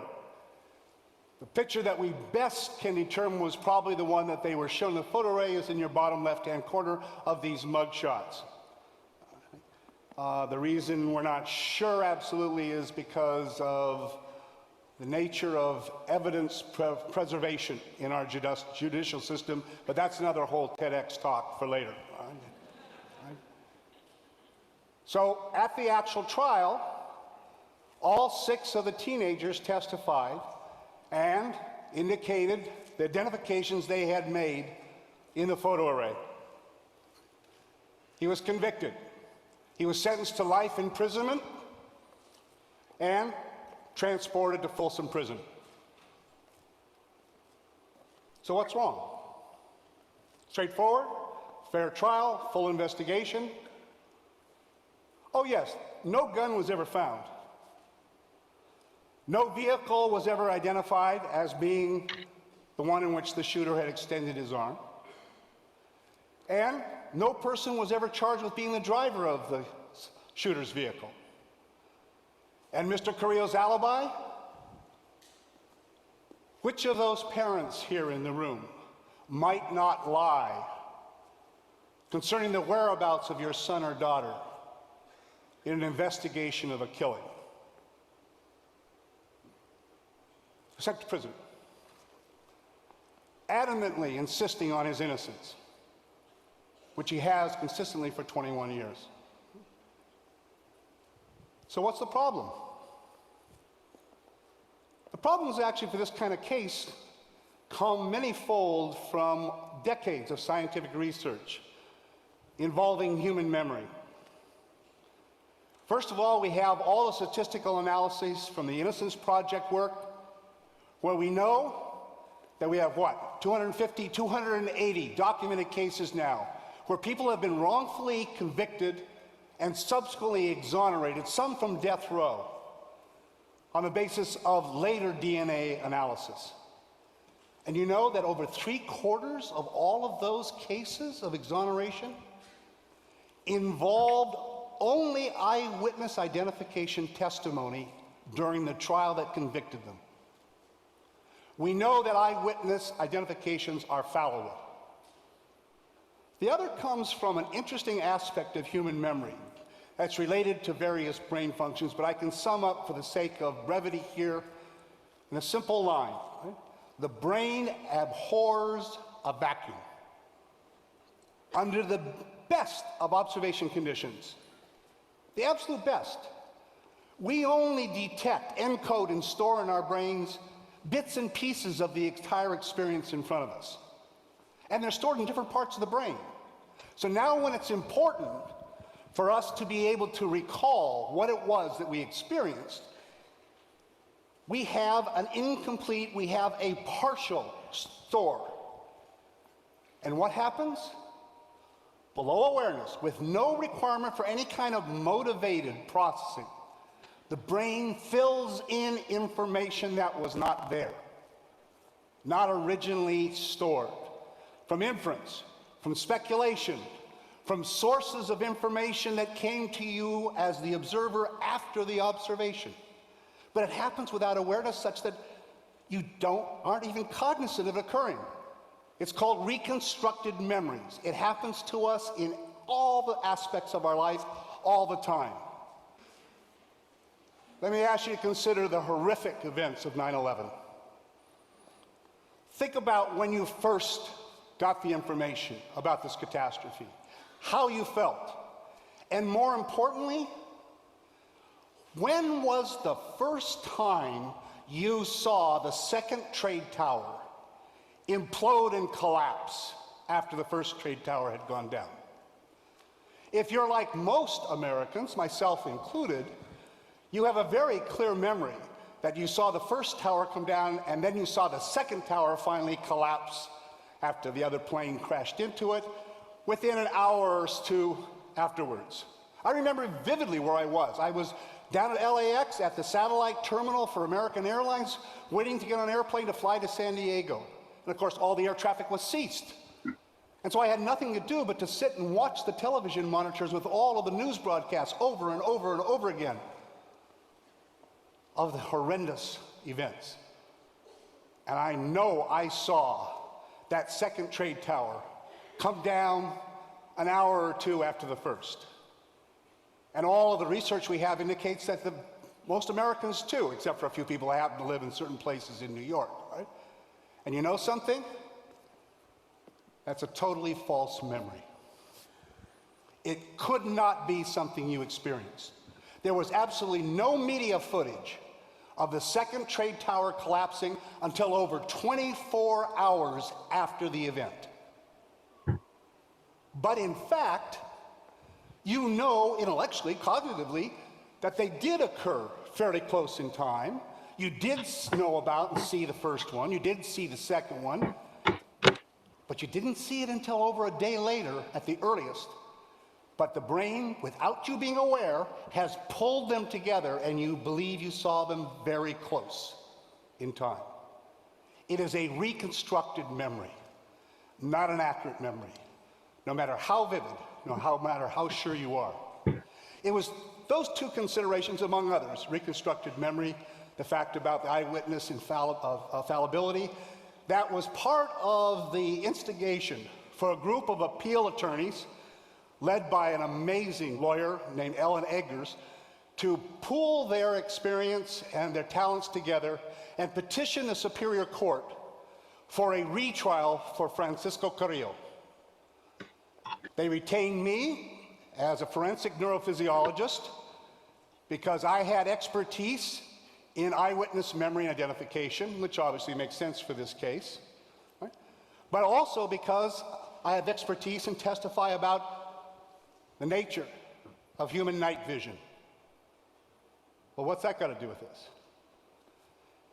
Well, when you read through the case materials in this Carrillo case, one of the things that suddenly strikes you is that the investigating officers said the lighting was good at the crime scene, at the shooting. All the teenagers testified during the trial that they could see very well. But this occurred in mid-January in the Northern Hemisphere at 7 p.m. at night. So when I did the calculations for the lunar data and the solar data at that location on Earth at the time of the incident of the shooting, all right, it was well past the end of civil twilight and there was no moon up the night. So all the light in this area from the sun and the moon is what you see on the screen right here. The only lighting in that area had to come from artificial sources. And that's where I go out and I do the actual reconstruction of the scene with photometers, with various measures of illumination and various other measures of color perception, along with special cameras and high-speed film. Right? Take all the measurements and record them, right? And then take photographs. And this is what the scene looked like at the time of the shooting from the position of the teenagers looking at the car going by and shooting. This is looking directly across the street from where they were standing. Remember the investigating officer's report said the lighting was good. Teenagers said they could see very well. This is looking down to the east where the shooting vehicle sped off. And this is the lighting directly behind the father and the teenagers. As you can see, it is at best poor. No one's going to call this well-lit, good lighting. And in fact, as nice as these pictures are, and the reason we take them is I knew I was going to have to testify in the court, and a picture is worth more than 1,000 words when you're trying to communicate numbers, abstract concepts like lux, the international measurement of illumination, the Ishihara color perception test values. Right? When you present those to people who are not well versed in those aspects of science and that, they become salamanders in the noonday sun. It's like talking about the tangent of the visual angle, all right? Their eyes just glaze over, all right? A good forensic expert also has to be a good educator, a good communicator. And that's part of the reason why we take the pictures, to show not only where the light sources are and what we call the spill, the distribution, but also so that it's easier for the trier of fact to understand the circumstances. So these are some of the pictures that, in fact, I used when I testified. But more importantly, were to me as a scientist, are those readings, the photometer readings, which I can then convert into actual predictions of the visual capability of the human eye under those circumstances. And from my readings that I recorded at the scene under the same solar and lunar conditions at the same time, so on and so forth, right, I could predict that there would be no reliable color perception, which is crucial for face recognition, and that there would be only scotopic vision, which means there'd be very little resolution, what we call boundary or edge detection, and that furthermore, because the eyes would have been totally dilated under this light, the depth of field, the distance at which you can focus and see details, would have been less than 18 inches away. I testified to that to the court. And while the judge was very attentive, it had been a very, very long hearing for this petition for a retrial. And as a result, I noticed out of the corner of my eye that I thought that maybe the judge was going to need a little more of a nudge than just more numbers. And here I became a bit audacious, and I turned and I asked the judge, I said, Your Honor, I think you should go out and look at the scene yourself. Now, I may have used a tone which was more like a dare than a request, but nonetheless, it's to this man's credit and his courage that he said, yes, I will. A shocker in American jurisprudence. So in fact, we found the same identical conditions. We reconstructed the entire thing again. He came out with an entire brigade of sheriff's officers to protect him in this community. All right? We had him stand actually slightly in the street, so closer to the suspect vehicle, the shooter vehicle, than the actual teenagers were. So he stood a few feet from the curb toward the middle of the street. We had a car that came by, same identical car as described by the teenagers. Right? It had a driver and a passenger, and after the car had passed the judge by, the passenger extended his hand, pointed it back to the judge as the car continued on, just as the teenagers had described it. Right? Now, he didn't use a real gun in his hand, so he had a black object in his hand that was similar to the gun that was described. Right? He pointed by, and this is what the judge saw. This is the car 30 feet away from the judge. Right? There's an arm sticking out of the passenger side and pointed back at you. That's 30 feet away. Some of the teenagers said that in fact the car was 15 feet away when it was shot. Okay, there's 15 feet. At this point, I became a little concerned. This judge is someone you never want to play poker with. He was totally stoic. I couldn't see a twitch of his eyebrow. I couldn't see the slightest bend of his head. I had no sense of how he was reacting to this. And after he looked at this reenactment, he turned to me and he says, is there anything else you want me to look at? I said, Your Honor, and I don't know whether I was emboldened by the scientific measurements that I had in my pocket and my knowledge that they are accurate, or whether it was just sheer stupidity, which is what the defense lawyers thought, when they heard me say, yes, Your Honor, I want you to stand right there. I want the car to go around the block again, And I want it to come, and I want it to stop right in front of you, 3 to 4 feet away, and I want the passenger to extend his hand with a black object, point right at you, and you can look at it as long as you want. And that's what he saw. You'll notice, which was also in my test report, all the dominant lighting is coming from the north side, which means that the shooter's face would have been photo-occluded, would have been backlit. Furthermore, the roof of the car is causing what we call a shadow cloud inside the car, which is making it darker. Right? And this is 3 to 4 feet away. Why did I take the risk? I knew the depth of field was 18 inches or less. 3 to 4 feet, it might as well have been a football field away. This is what he saw. Went back. There was a few more days of evidence that was heard. At the end of it, he made the judgment that he was going to grant the petition for a retrial. And furthermore, he released Mr. Carrillo so that he could aid in the preparation of his own defense if the prosecution decided to retry him, which they decided not to. He is now a freed man.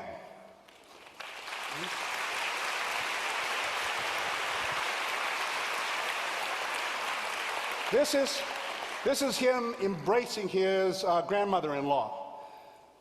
His girlfriend was pregnant when he went to trial, right? And she had a little baby boy. He and his son are both attending Cal State Long Beach right now, taking classes.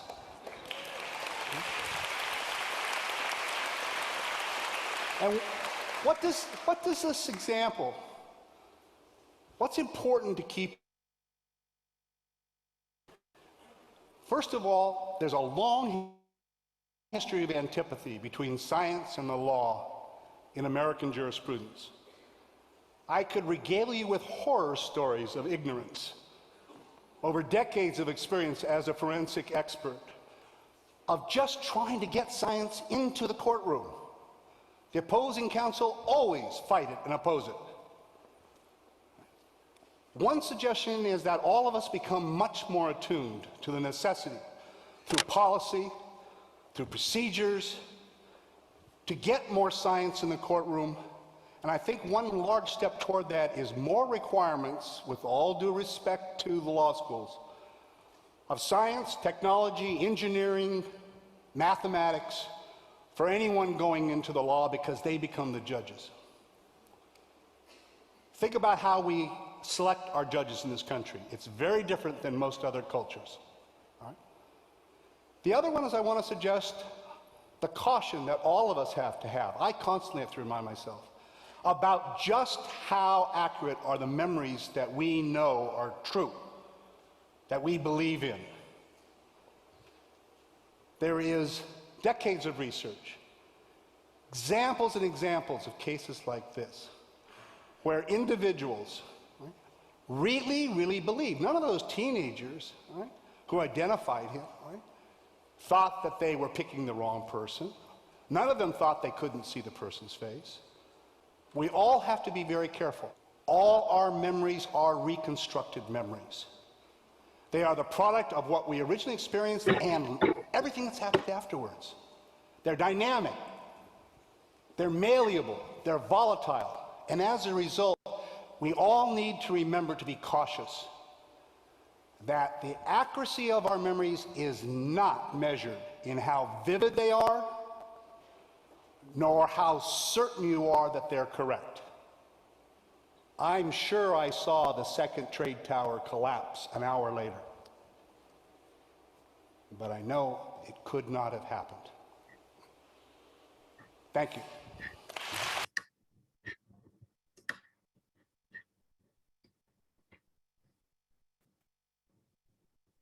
Mm-hmm. Yep.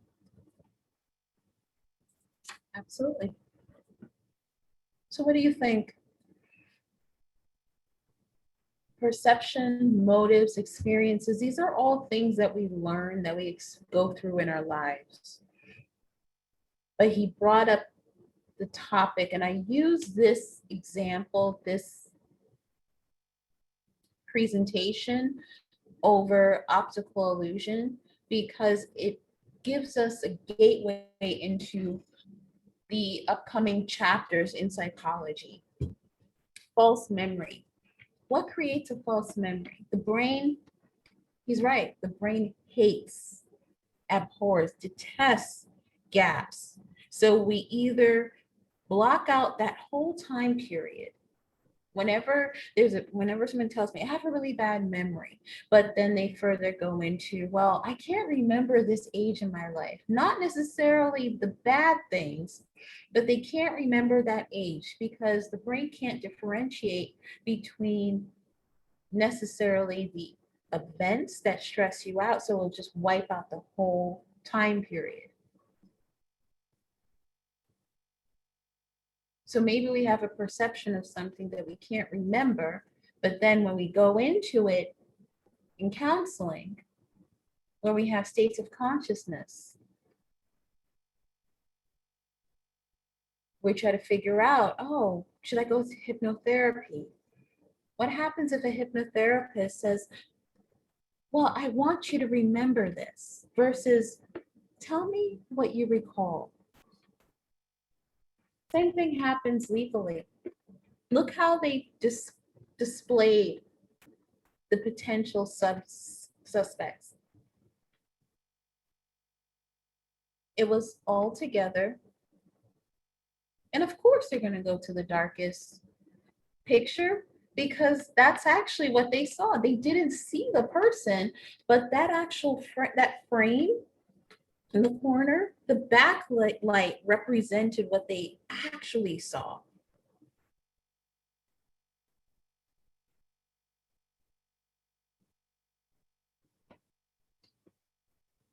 Perception and objectivity go hand in hand. Sometimes we have memories that we question whether or not they happen because you can tell yourself, yeah, I saw it, I saw the second tower go down. Not right then and there, but you were so angry.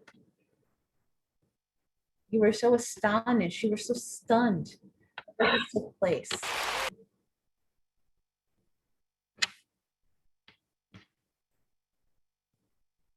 So this is for your current tasks. I'm taking these topics directly from your textbook.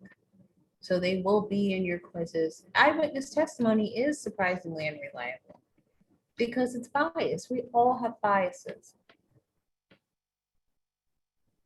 The accuracy depends on your limited exposure and your limited role in the event. If you are just a bystander and you see a bank being robbed and it's not your bank, you will have a higher level of accuracy than if you attend that bank or you have money in that bank. Perceptual accuracy is questioned. It is continuously tested because we need to make sure your conscious efforts do not have bias.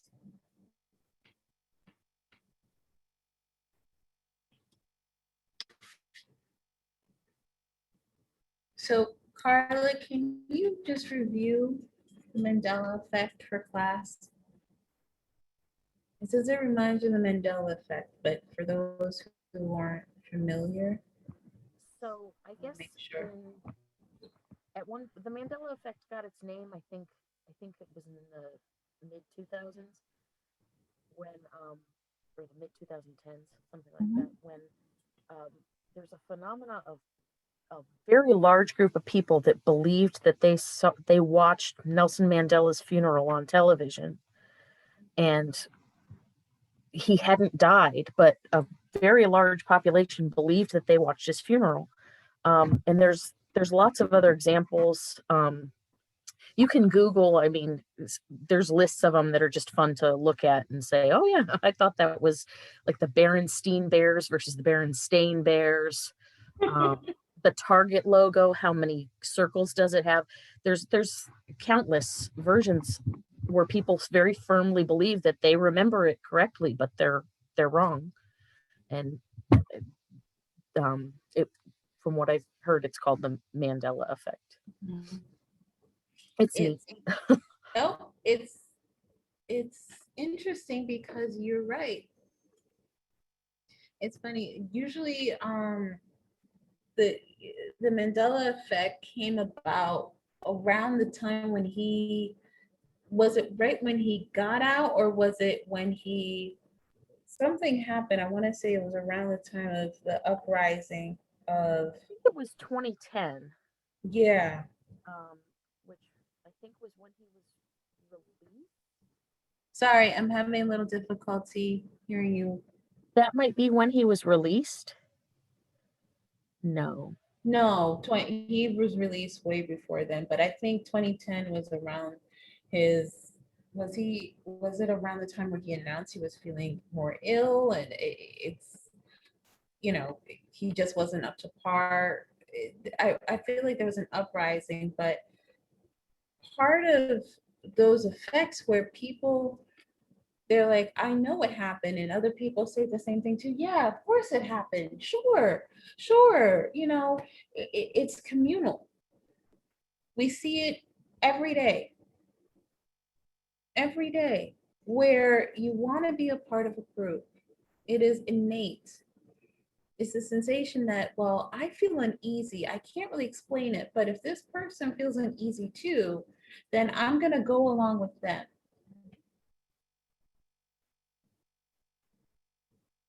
That's the basis of so many things that go awry. So your senses, your perception, it's protective.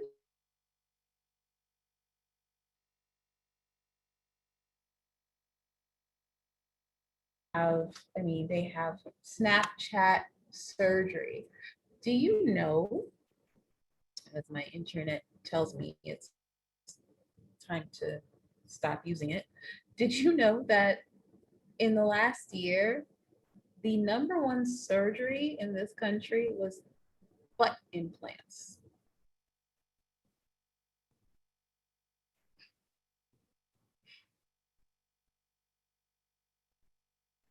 Men and women.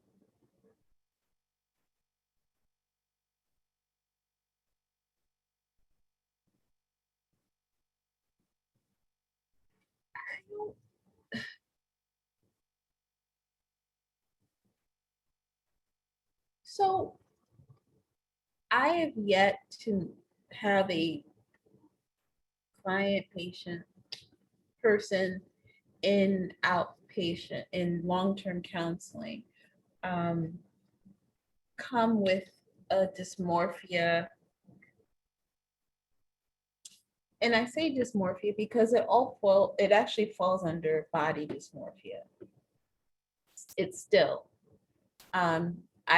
if you want surgery, if you feel, like this will make me feel better aesthetically, I don't see it as, a problem. It's when if you're coming to counseling because you require a mental health clearance for the type of surgeries that you're looking for, then it becomes an issue. Any type of implant, especially that form, the question I always have is, particularly there, how do you adjust? Is there a form of, are you going through any types of groups where you're able to adjust? Because that's a change in your body, and depending on the type and the amount and the size, it's going to be an adjustment. It's a different area. That particular area, there's something else there which may prohibit you from being able to take care of your personal hygiene the way you normally would. So it was interesting to see that that is the number one surgery, but it's not so much the surgery that's most shocking, it's the age group that's getting it. It's young, very young. And the types of surgeries now that are being asked, that are being requested, you have people requesting anime eye. These are not human-like features, but they're more and more and more requests because of the perceptions online, the perceptions in media, the group consensuses that are coming up. Is that, and should that be addressed? One, and two, how would you address it? How would you talk to your child if they said they wanted to look like, they're an easy target, but if they wanted to look like Kylie Jenner, if they looked at it, if they were 16 years old and they were looking into getting surgery as soon as they turn 18 so that they could look like this person, how would you address that? And I'm thinking more clinically, because that's a perception. And this is, of course, open to the class. How would you address that? Do you think it's acceptable for teenagers to get surgery? Because the current consensus over the NIH said that the average requests, not operations, but requests are coming in at 15 and 16 years old. That is the average. That is the highest demographic.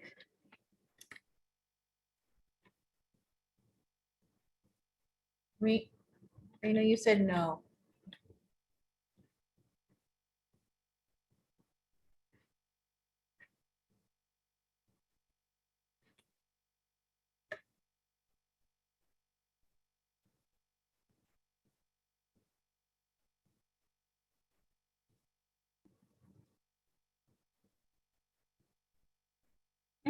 It does. It does.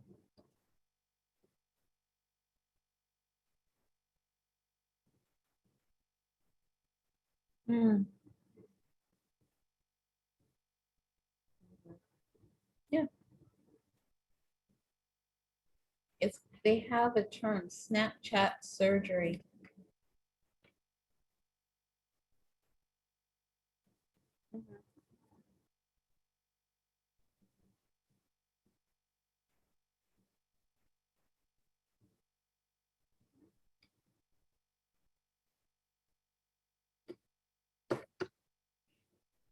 They have Snapchat surgery, Snapchat body dysmorphia, Zoom dysmorphia. Yeah, we've all gone through it in our lives. There's always something. Nobody you're absolutely right. Nobody is, if you feel so perfect, so great about yourself, that especially at that age, you want to make sure, number one, you realize, hey, guess what? It's okay. It's okay to feel wonderful and great. But at the same time, making sure you have some humility. It's always a fine line.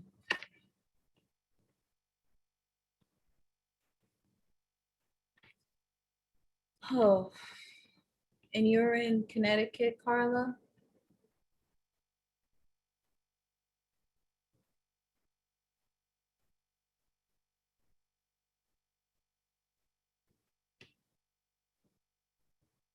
It begins. It begins. The sun, yeah. Well, if you guys need any,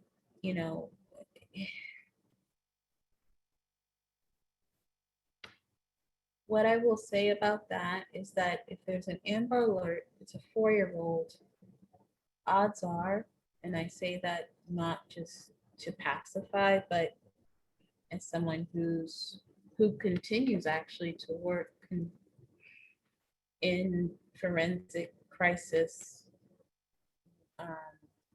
counseling, the person who abducted this child it's not gonna get far. Let's hope. But if they have the car, the make and model of the car in Vernon, Connecticut, okay.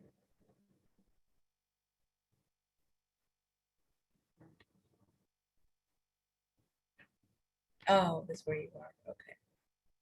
But the Amber Alert went out for Connecticut in general?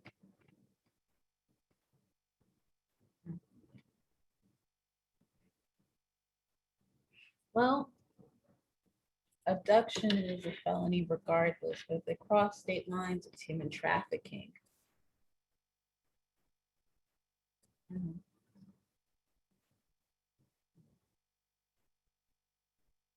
Okay. As soon as I hear what's done, I think of all the charges we can slap on that person.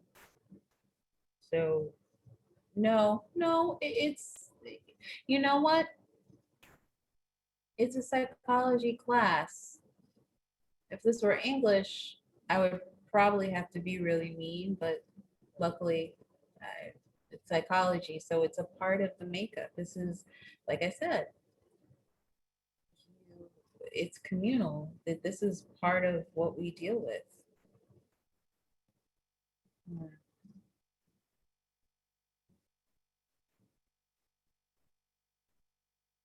You never know. Maybe somebody gets up, they see this car. You never know what can save someone.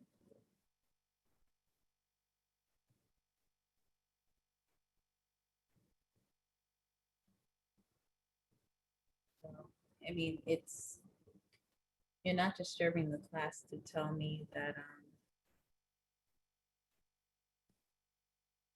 you know, a pop star passed away. This is relevant. So this is what is due this week.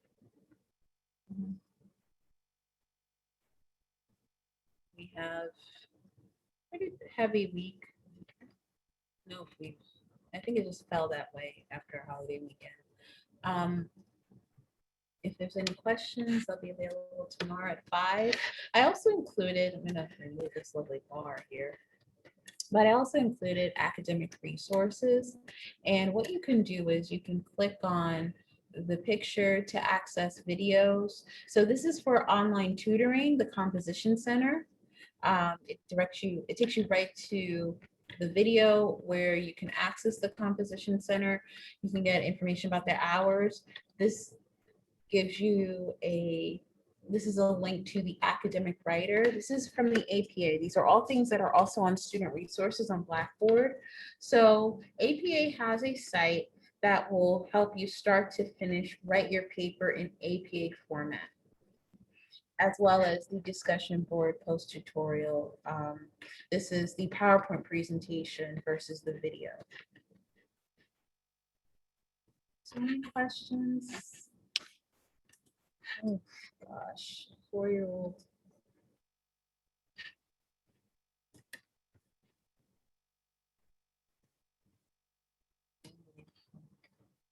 Well, maybe we can, you know, just be more mindful, have the eyes out. I don't take those things lightly, so thank you for sharing that. I mean, I don't think anybody does, but. So if you have any questions other than that, have a good night, take it easy, and I will see you guys next week, okay? Maybe some of you tomorrow. No problem, have a good night. Thank you, Professor. This is a great discussion. Good. Yeah. Good. So next week we get into hypnotherapy. Ooh. And no, there's no watches. That irks me. But states of consciousness. You'll start seeing some interesting defenses for what people do in their sleep and how they try to get away with it in court. So I'm going to upload this information. You should be seeing it shortly. And I'll see you guys then. Good night.